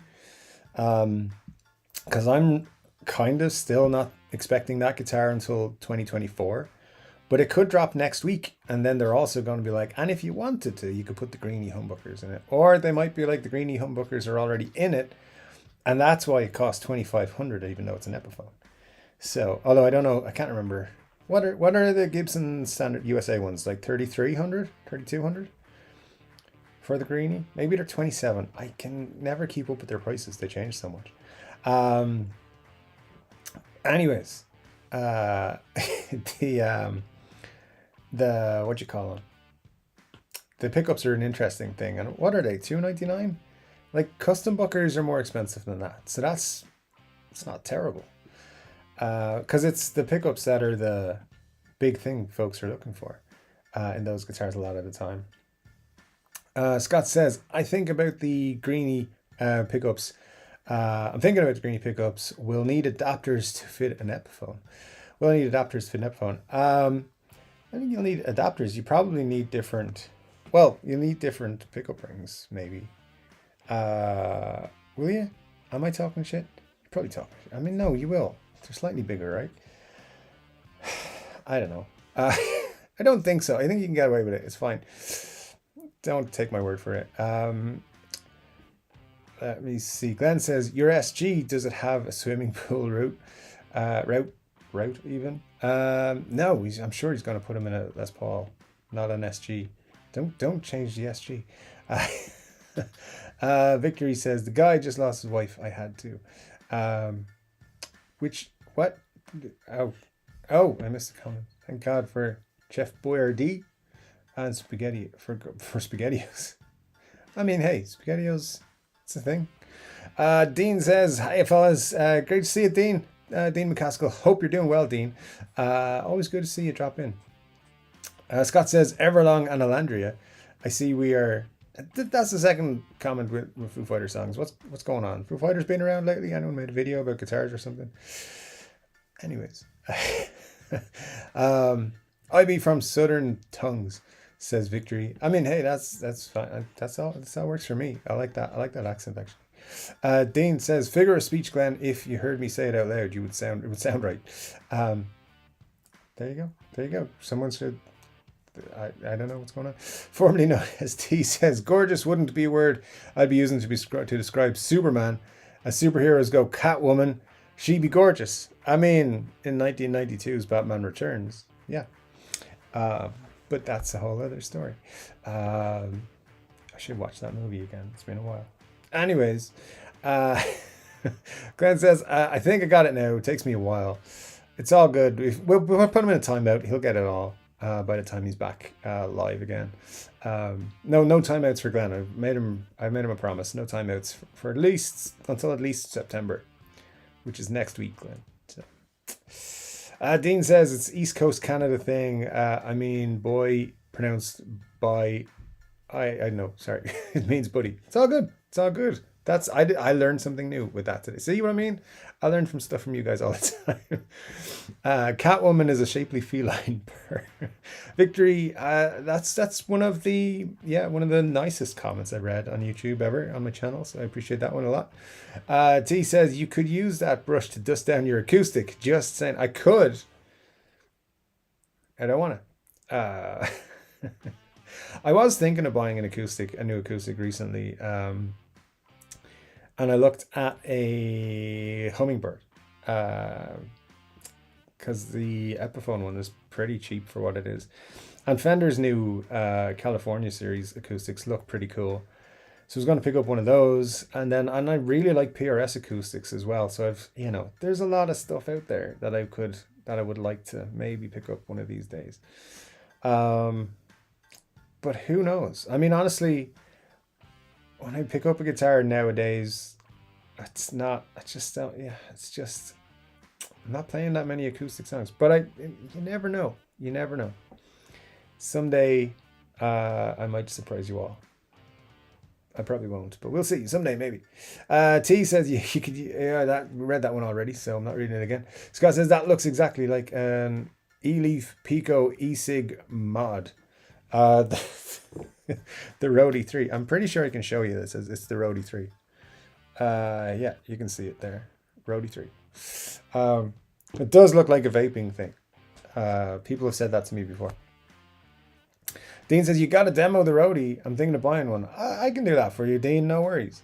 I think I made a video with it years ago when I got it first, which was 2 or 3 years ago. Whenever they first came out, like got it off the Kickstarter. My brother bought it for me. So I don't know where he got it, but I think it was off the Kickstarter or the Indiegogo or whatever it was launched on. But yeah, I can do a demo of it because it'll be a short, easy video to do, and because it does work really well. I've seen a couple of people do demo/reviews of them and not use it right, and it's so funny the way some people try to use it. It works string by string. It does a good job. It might not be perfect, but it's good enough. But yeah, I'll do that, Dean. That's a great idea. Let me see. Richard says, I think Bernie Sugarman did a midnight special with Wolfman Jack, Don Kirshner, the rock concert on Friday nights. I mean, possibly. I don't know. Glenn says, it's a roll of the dice in the States. They've been confiscating Gibsons lately. Yeah, they do that here from time to time as well. And what I found, so it's a couple of years since I bought one. And then this Dave Grohl popped up on eBay. So I was like, it's just kind of, I'm covered one way or the other because it's on eBay. And what I've found out subsequently is a lot of the sellers are going to YouTube because those of us out in this part of the world, out in the States and stuff, have more confidence when they're buying off YouTube than say off an AliExpress or DHgate or whatever. Because we have our protections. If you're paying with PayPal, you're protected. You're like, this never got delivered, it got confiscated by customs, and they'll give you your money back. So you're covered that way, and that was my thinking on it. I was like, well, it's gonna be funny to do. These are both Chinese-made guitars. Which one's better when the Dave Grohl comes out? So let's buy the Chinese one now and the Gibson one and see how it goes. But you're 100% right, Glenn. I don't recommend buying Gibsons. It's a risk, and as Vincent Doyle pointed out to me on Patreon as well, which is a good thing to actually also point out, and I should have said it in the video. The fact that people can get scammed on these things is horrible. I hate that, and I would never try to sell any Gibson that in fact, most of them I take apart or repaint them and stuff like that. The Dave Grohl, I'm working on a way to take off the face of the headstock and change it. So I'll paint it black, but put a different logo on it myself. And I don't like those water decal ones that they do, because you can spot them a mile off. So I want to find a way to paint it, but better, because I think it's just stamped or painted the Gibson on that and then covered over with the poly on it. So I'm working on getting that done.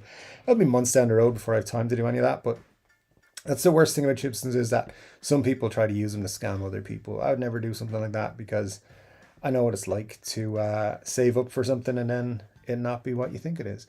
So I'd never obviously do that. But the good thing is they're getting better. I gotta say, that guitar it's not terrible. Like, I'm enjoying it.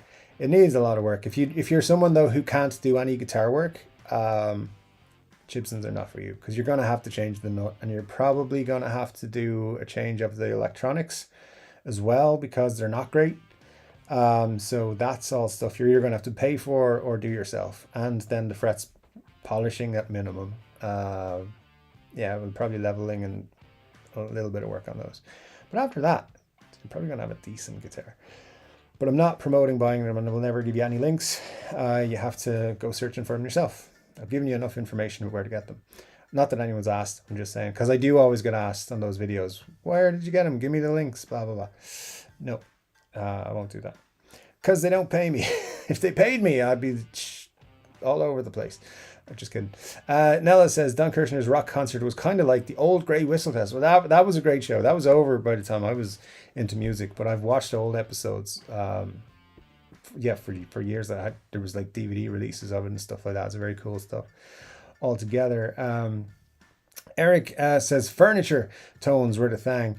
Even televisions were big, huge wood-grained pieces. I remember that. There was still some wood-grained pieces around when I was growing up. So yeah, for sure, that was the case, Eric. And great to have you with us. Thanks for joining us. Scott says, Rode and Mackie are great Aussie brands, and other Australian gear-related brands. Ormsby is another, I think. I would have gone with Rode. Yeah, I'm not sure of many others, despite having some Australian friends. I should check. I'll be talking to an Australian friend tomorrow. I'll ask him if he knows. Nella says, I have an older roadie, pretty cool. It went crazy once and tuned the high E until it broke. Yeah, this one sometimes will mix up the B and E, particularly on that Gibson actually. But 9 times out of 10 it works perfect. But it's fun, like, as well. If you're not used to changing to alternative tunings, I think they're a great tool as well. But they're kind of expensive, so. But I like it. It's very handy. Scott says, anyone ever see a guitar made of teak or ironwood? Not off the top of my head, no. Glenn says, YouTube with some of those old midnight special shows and rock concert shows. YouTube is great for that kind of stuff, for sure. Victory says, he made me a red oak Explorer with all Madagascar rosewood covers inset into the body. It's awesome, but very heavy. It sounds heavy. Oak, I would imagine, would be heavy for an Explorer as well. But hey, it sounds also cool. Victory, if you got cool stuff, and anyone out there who's got cool stuff, we do have a Facebook group. There's a link in the description of all the videos to our brand new Facebook group. We did have an old Facebook group, and that, I don't know, something went wrong with it, so we created a new one. And over there, folks are always sharing pictures of their new guitars, what they're working on, just some jokes, things like that happen from time to time. So if you're on Facebook, or if you just want to pop in, share your pictures of guitars and stuff on YouTube. It's or on Facebook, on our Facebook group.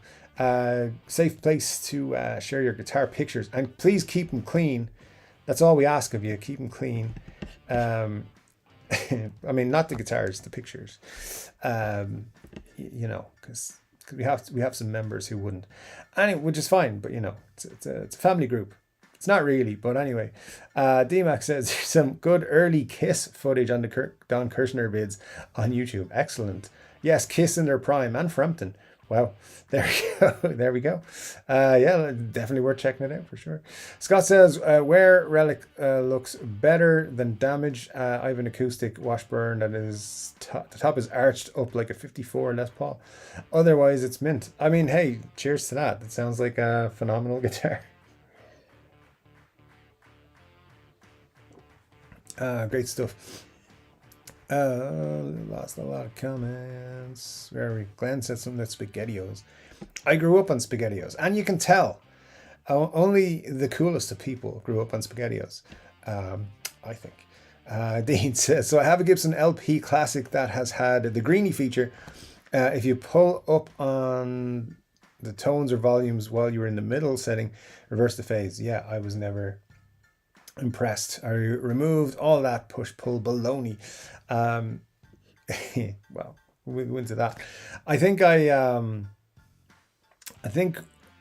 before, when I'd never had a guitar that had push-pulls on them, I was like, I want to have a guitar with push-pulls on it. And then I got one and I was like, I'm never going to use that. So you go. You know, the follies of youth in my late 30s. Way back in my late 30s. Scott says, would be replacing Pro Bookers with greenies. Maybe. I think that's a good upgrade, to be honest. As I've said before, there's nothing wrong with Pro Bookers, and I'm actually going to use some Pro Bookers in a project soon, but There's nothing wrong with Pro Bookers. They're decent pickups. They're not pro level pickups, and I think that's where Epiphone / Gibson try to con us with their cheap pickups and their expensive guitars. But yeah, I think that's a good upgrade. Keep your Pro Bookers though, as I always say, if you're gonna sell it, put it back the way it was. That's all I would do. Sell the pickups probably for more afterwards than having them included with the guitar anyway. Victory says, spam sandwich a la SpaghettiOs. This is vastly becoming a show that's just aimed at making me hungry every Saturday night. Thanks, guys. You guys do a great job of making me hungry. Chris from Coburg is the #1 at doing it, but everyone else is chipping in. I like it. T says, I like some of the Fender relics. I can't get into the Gibsons, but I like out of the box new look. Yeah, that's still my preference, still my preference. But I have an old Flying V, as you guys know, and I love how that looks too. So it's just one of those things. And some people are like, you bought a guitar that was old and was relic that way. Like, you didn't relic it, so it's the same thing. In some ways it kind of is. But I don't know. I think it's cooler than Gibson painting it a certain way, or doing whatever they're doing with razor blades and cold air and stuff like that. Not to give away any of Tom's secrets, Tom Murphy, of course. Dean says, put some proper normal pickups, F the push pull. It's one of those, I don't know. I want to push next. I've never had a push. I think those look cool. And I want some lights. It's the other thing. I'm just kidding. But that would be, I'm very much dragged into guitars with gimmicks. Anything with gimmicks. Gadgets just grabs me straight away. Glenn says, I'm not a big fan of split pups. I have a guitar with them, but I don't use them much. Do any of my guitars right now have? No. I've sold all of the ones that I've had them. That goes to say an awful lot. Do they? Have I any left? No, yeah. I do have push pulls, but they're not in a guitar that's playable right now. The Pro Booker set that I have they're currently connected to some push pulls, but not in use. Here's Dave, another East Canadian newfound member saying, I'm not clicking that. That could be anything. Benny says, I think Valiant guitars do some ironwood fretboards. That's probably a good shout. Yeah, good idea to check those out for sure. Eric says, I find myself always wanting guitars with split pups just for the versatility, but yeah, I never use it either. Pretty much bridge, pickup all the time. Yes, that's how it is. That's how we do it. I mean, I don't know why the neck pickup's there. I never use it, but when it's not there, I miss it. I don't know why. It sounds stupid to me, but that's how it is. I want a neck pickup, but I'm going to use it 5% of the time I play guitar. It's always in the bridge, so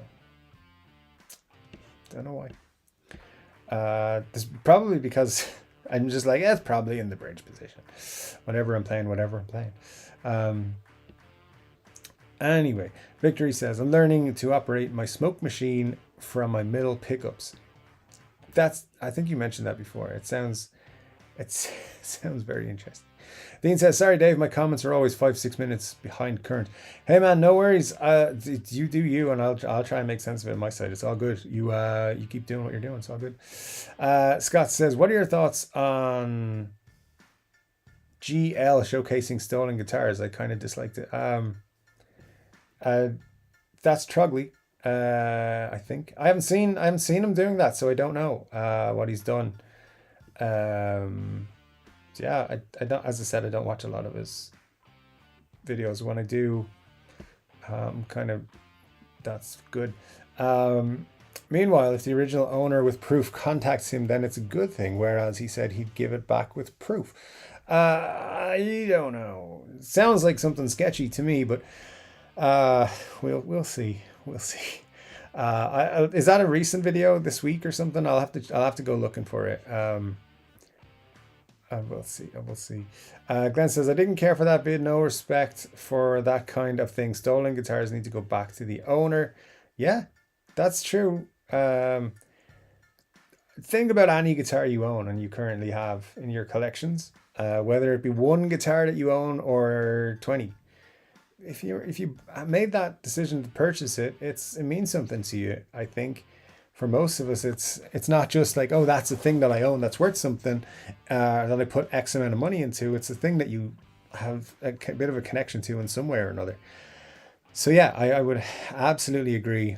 It would be it would be something that I would not like. I'm gonna have to look at that video. I'll let you guys know, I think, on that one. As you guys know, I don't like to comment too much on specific videos, but I'll take a look at that one or try and find it anyway. If he hasn't taken it down, because maybe he's getting some backlash and if he's taken it down, I wouldn't blame him, because that's going to get you some backlash. That's like making a video about how your sponsor isn't a scam. If anyone ever did that, they'd probably want to take their video down. Benny says to Scott, I don't know much about Ironwood. I'll look into it. I don't know anything about it. So yeah, I was planning to look into it after the show as well. Where was I? Glenn said that. And then Glenn said that. A stolen guitar has a bad vibe. Yeah, I agree. You get no good luck with something like that. Buckcoat probably said it wrong. Wood was big in the 70s and 80s. It sounds like something that would be big in the 70s and 80s. So yeah, it makes sense. Ryan, thanks for that. Glenn says, could never feel comfortable playing a guitar I knew was stolen. Yeah, absolutely. That'd be horrible. I'd never be able to do that. My first PRS was first PRS I ever saw was stolen. That's interesting. DMAC, story to be told there, I think. Scott says, our old floor model TV was real wood. Our hi-fi credenza was fake wood, and our filter queen had wood grain. I think I've been in that house. Who did the video about stolen guitars? Mr. Trogley, I believe. It was Richard. T says, no point in getting a Gibson. Used market is going down. Just wait and save. I agree with that to an extent. T, there is no point in getting one. I wouldn't ever recommend one. I'm not saying anyone should go out and buy one. The reason I buy them is I have bought them is to make YouTube videos about them. The 59 was a 59 Relic one. That's the one Relic guitar I bought, and the Relic job on that was terrible. But I bought that, got I think the most views that this channel has ever had at the time. Still, I think. So that was one. So I was going to do a project with that, and I did. I stripped it down, painted it. I put different pickups in it. I was going to do more with it, and I never did really much with it in terms of video content that I was going to. And then this one is pretty much, I bought it for video content as well. I wouldn't buy one as my main guitar or a guitar I was going to buy to play on a regular basis. It's not going to come as a guitar that's comparable to an Epiphone even, or a Gibson, or any other brand. So if I wanted a Les Paul, say, and I had $300, I'd buy a Harley Benton instead.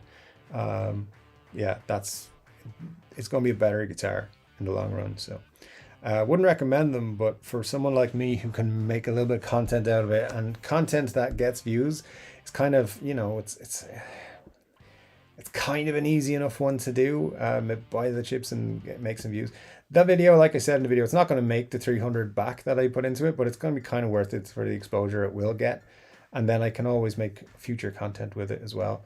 And I'm not going to lie, it's going to look nice sitting in a corner somewhere once I've changed the headstock and everything, so nobody gets fooled into thinking it's a Gibson, because I wouldn't represent it as such. But yeah, don't buy a Gibson, don't buy a Gibson as your actual guitar you want to use, instead of buying a real guitar. Even if it's like a Harley Benton or a Firefly, or what's the other one people are buying now? Jet, and there's a couple others. Buy one of those. Much better off. Glenn Bailey says, Geek Lord did the stolen guitar vid. He bought a 61. He bought the stolen guitar. Did he know it was stolen? Wow. That's an I'm not going to comment on it here, but wow. if he knew it was stolen. That's an interesting video. Geek Lord with one had one with the serial number removed. He even thinks it's most likely stolen. The serial number's removed. What did somebody say it was a 61? Yeah, he bought a 61 SG. That could be a tricky one. I'm going to have to look at that, I think. Yeah. Nella says, my first electric was a mid-70s Strat. It wasn't until later that I realized it must have been stolen. The neck plate, which had the serial number, was missing. I don't know that. I didn't know that when I bought it. Interesting. Yeah, you never know. You never know. That's, I mean, hey, the thing is, if you don't know, or if you're somebody who, say, you're just learning about guitar and you don't know that the signs for something that might be stolen or something like that, no blame on that. If you knowingly buy something that you think might be stolen, that's a bit sketch. I will reserve my judgment for that person, though. Who knows? Is that guitar for sale on that person's website? That's what I would like to know. If it is, I have comments. Benny says, there's only one single reason why anyone would remove the serial number on a Gibson, and that is because they are ashamed of the fact they bought an authentic Gibson. No, of course not. I think you were well aware, Benny. Yeah, I think that's correct. Nella says, Geek Lord's just trying to flip it for profit. He can justify owning it, but it is unethical in my opinion. And that's, Nella, that's your opinion. I'm not going to disagree with you. That's all I'll say. Victory says, my 420 urges. Those urges are fine, my friend. Just launch it for those.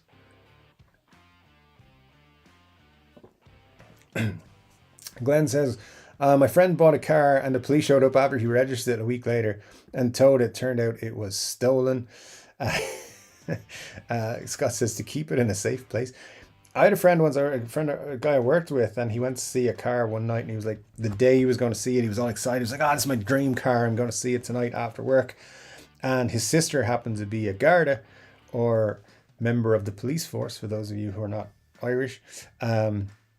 So because his sister was a Garda, she could look up the license plate on the car and get all the details.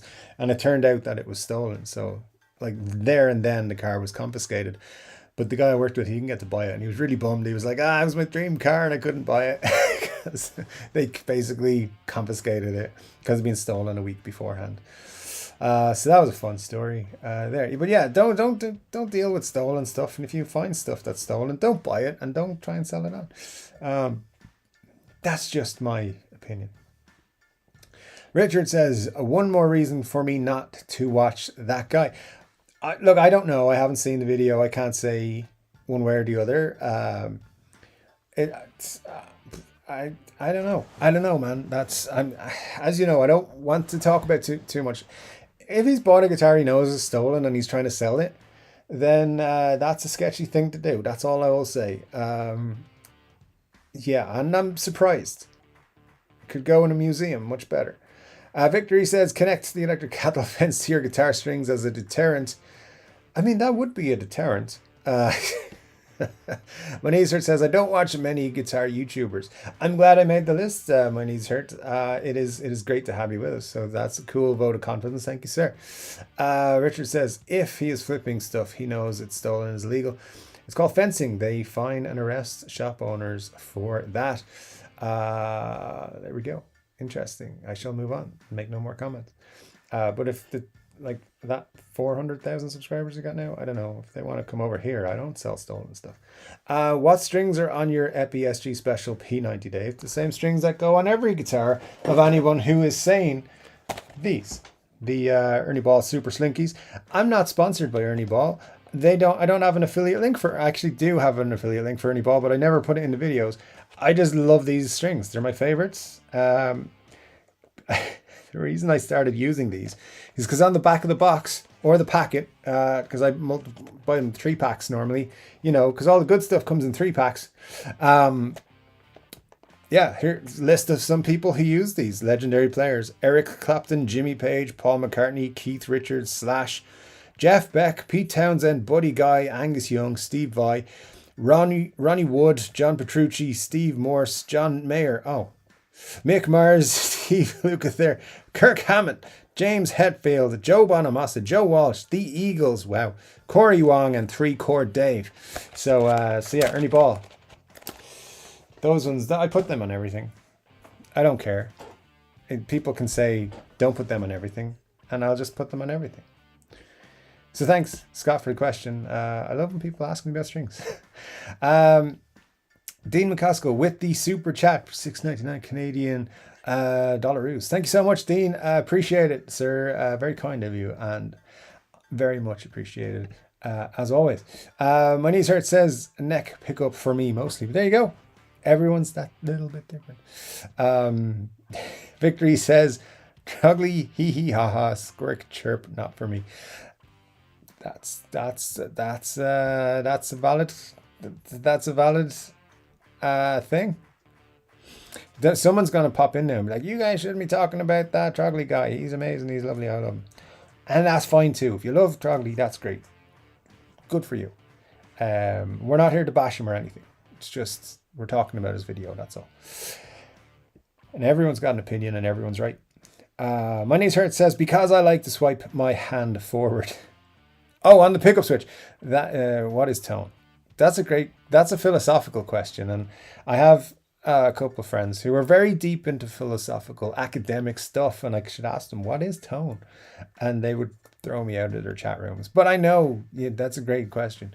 Glenn says I was into the old SG till he showed the back of the headstock, and I got a knot in my stomach when I saw he was knowingly holding a stolen guitar to possibly flip. I should not comment on it, because I will, and then someone will tell him what I said. I want to see the video before I say too much more, guys, to be honest. But yeah, I don't think that's a good one. I don't think that's a good thing to do. And what Glenn is saying there is very, I think, on point. I trust Glenn's opinion on that, and I think that's how I'm going to feel. Victory says I was advised to work the middle pup like that. Middle pups. As I was talking to someone about the other day, I don't know what the whole deal with that is, but I did have an idea for a guitar. I'm working on a few guitar projects right now, which I'll reveal eventually. And one of them was to have a 3 pickup arrangement that I've seen done on one guitar. I'm trying to get hold of that guitar so I can see what they did with it, but they're very hard to find. Anyways. Glenn says, I think I'm done with GL. I wasn't watching much anymore, but I'm done. I think you mean I think I'm done. But it says I'm done, which is the funniest typo ever.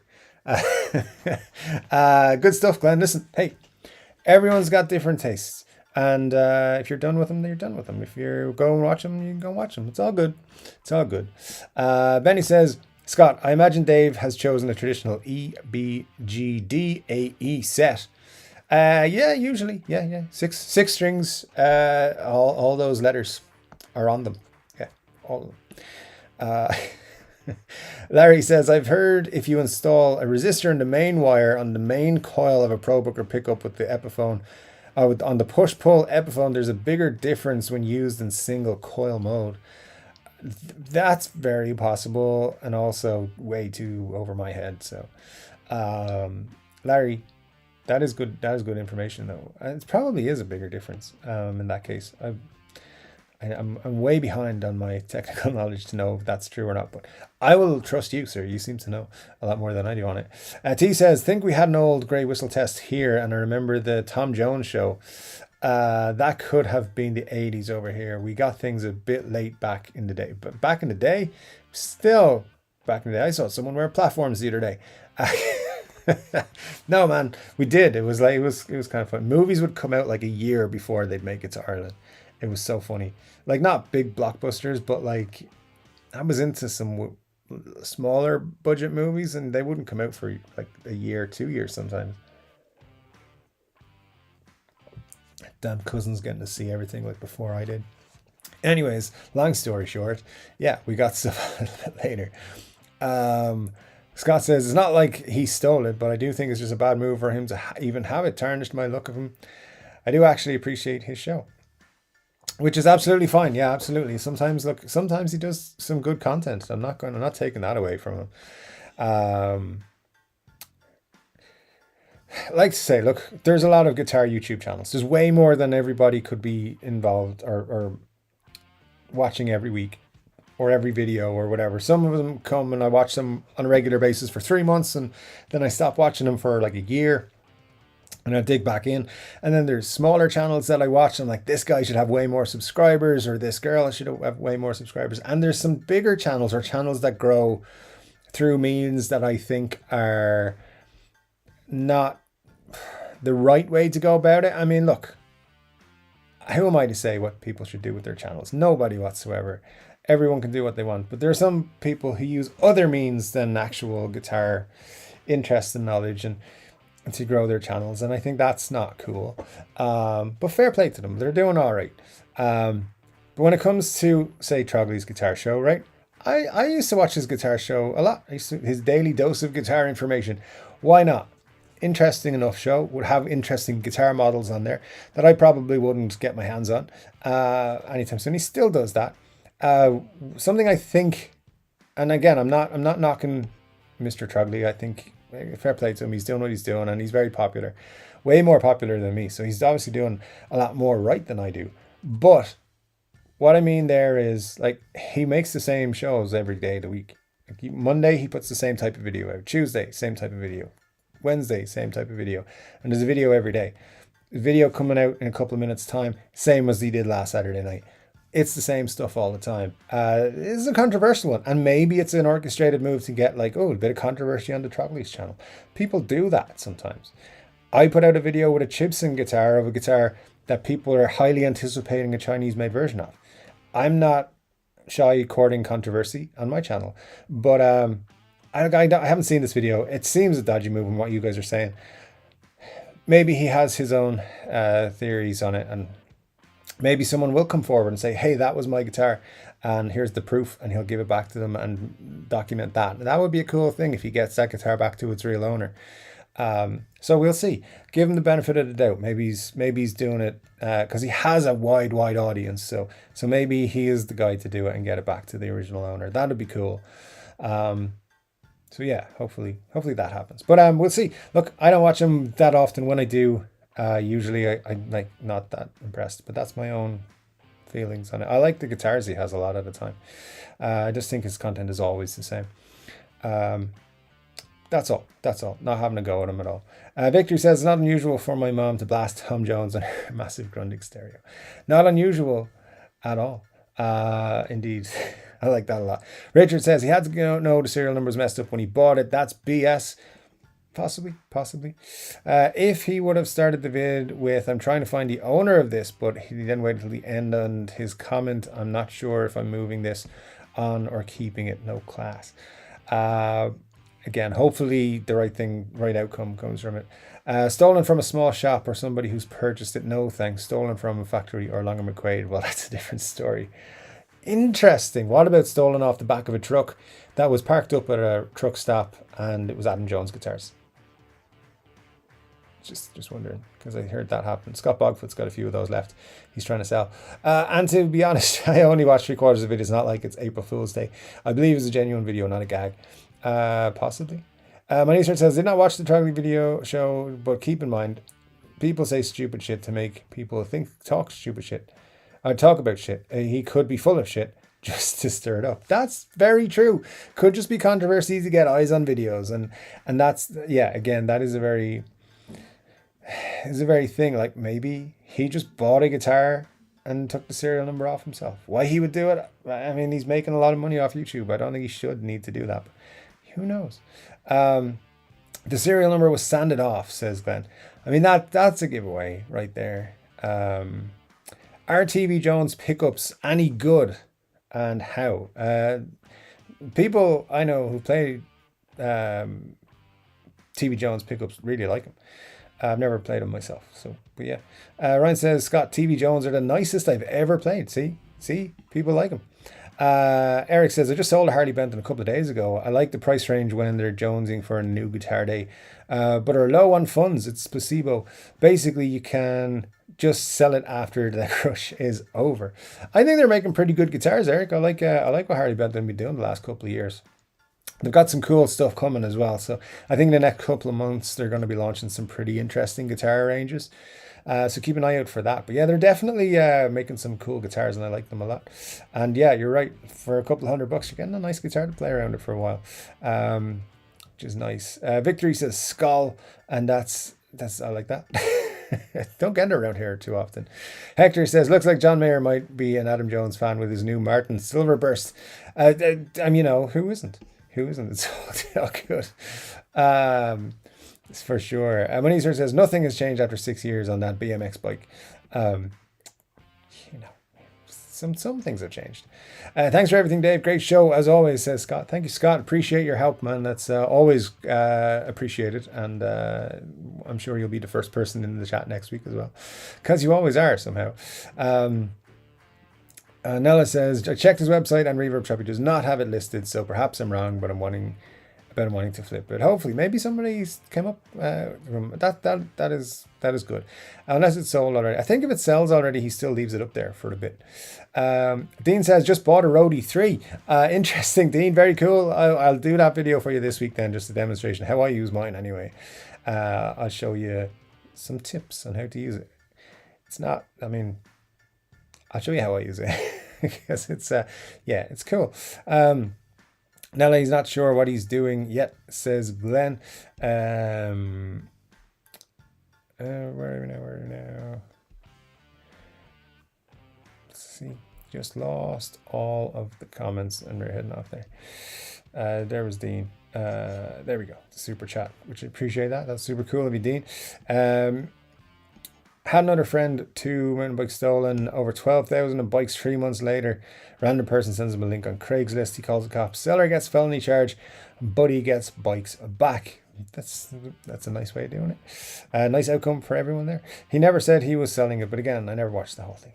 Video's still up. All right, I'll go watch it then tomorrow. See what I think. Haven't bought a guitar in 4 months. I'm on a diet since Victory. That's a long time. I never used the middle position. I recently started using it. I find it sounds great on many guitars. Middle position, middle pickup, like if there's 3 humbuckers, say, is where I'm like, I don't know what that's for. But the middle position, yeah, is not too bad. Not too bad. I'll give you that for sure. But yeah, again, still very rarely use it. He shouldn't deal in stolen equipment, says Victory. That's true. Victory, I have to remember that statement. About not dealing in stolen equipment. I'm a neck pickup guy myself, says Glenn. Interesting stuff. I did not know that about you, Glenn, but now that I do, things are changing. Hot rail middles only. Interesting.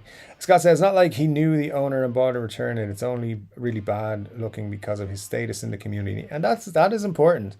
The status in the community, and rightfully so, is of somebody who has a large audience, is respected by a lot of people, and yeah, should be setting a good example. So hopefully he does. Manizer says, I want an SG Junior, 1 pickup, 1 red, 1 knob, on off. Nothing wrong with that. Nothing wrong with that at all. Glenn says 6 strings, 3 chords, that's rock and roll. 7 strings, 4 chords is metal. I need that on a t-shirt, Glenn. That's what I need, just for myself. 6 strings and 3 chords, rock and roll. Very, very good. T says, how long do strings last in a packet? Is there a best before date? There is a best before date on them, I think. But then again, maybe there isn't. Let's see, got another.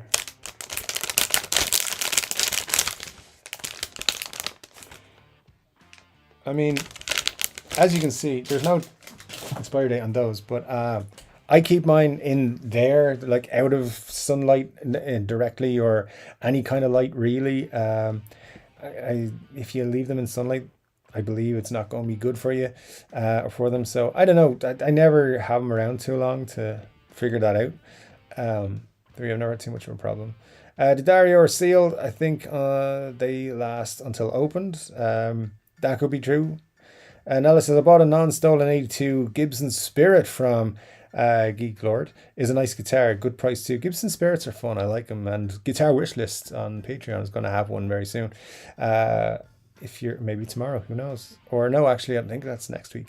One of those days. Glenn says, I think it depends on how the strings are stored. If they can rust or not, probably store. Richard says, I'm going right over to that guy's channel to tell him I'm done dealing with thieves like him because of all the info I got on Chord Dave's channel. I know. But yeah, tell everybody to come over and subscribe. If I woke up tomorrow with 200,000 subscribers, that'd be cool. That way, I might actually hit the monetization cap this month, which is not looking likely. So for the first time ever, since I got monetized, I'm not going to get paid from YouTube this month, but that's my own fault because I didn't put out a video for an entire month. So maybe I'll pump out 4 videos next week to try and hit it. We'll see. That's unlikely to. Encased well, but they're getting it on and multiplying. Interesting. Nala says the 61SG has the original PAF pups in it, so I'm sure he's conflicted. Those pups are dollars, and his sound great. Those are very cool pickups indeed. All right, cool. We are at the bottom of the chat. Guys, we are past the time, so I'm going to just drop to the very bottom and say thanks to all you guys who stuck with me all this long. Glenn says, thanks for another great show. He said good show. I'm going to change it to great show, Dave. Ryan says, I use the neck or middle more creamy, smooth sound rather than the biting treble of the bridge if I'm playing with people. Bridge is useful. Blues Fan 63 is dropped in and said hi. So good to see you, Blues Fan 63. Hope you are doing well. And an 83 Spirit 2 is on my list. Me too, Ryan. You and I were in the Spirit 2 fan group, I think. Not that we've ever officially joined one, but yeah, the Spirit 2 is super cool. I'm torn, actually. One day I'll wake up and be like, I want the Epiphone Spirit 2, and the next I want a Gibson. They're, of course, the same guitars, but, you know, it's a whole thing.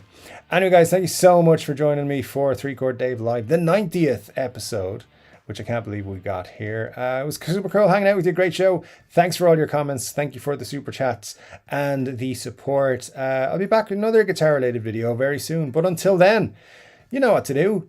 Take care.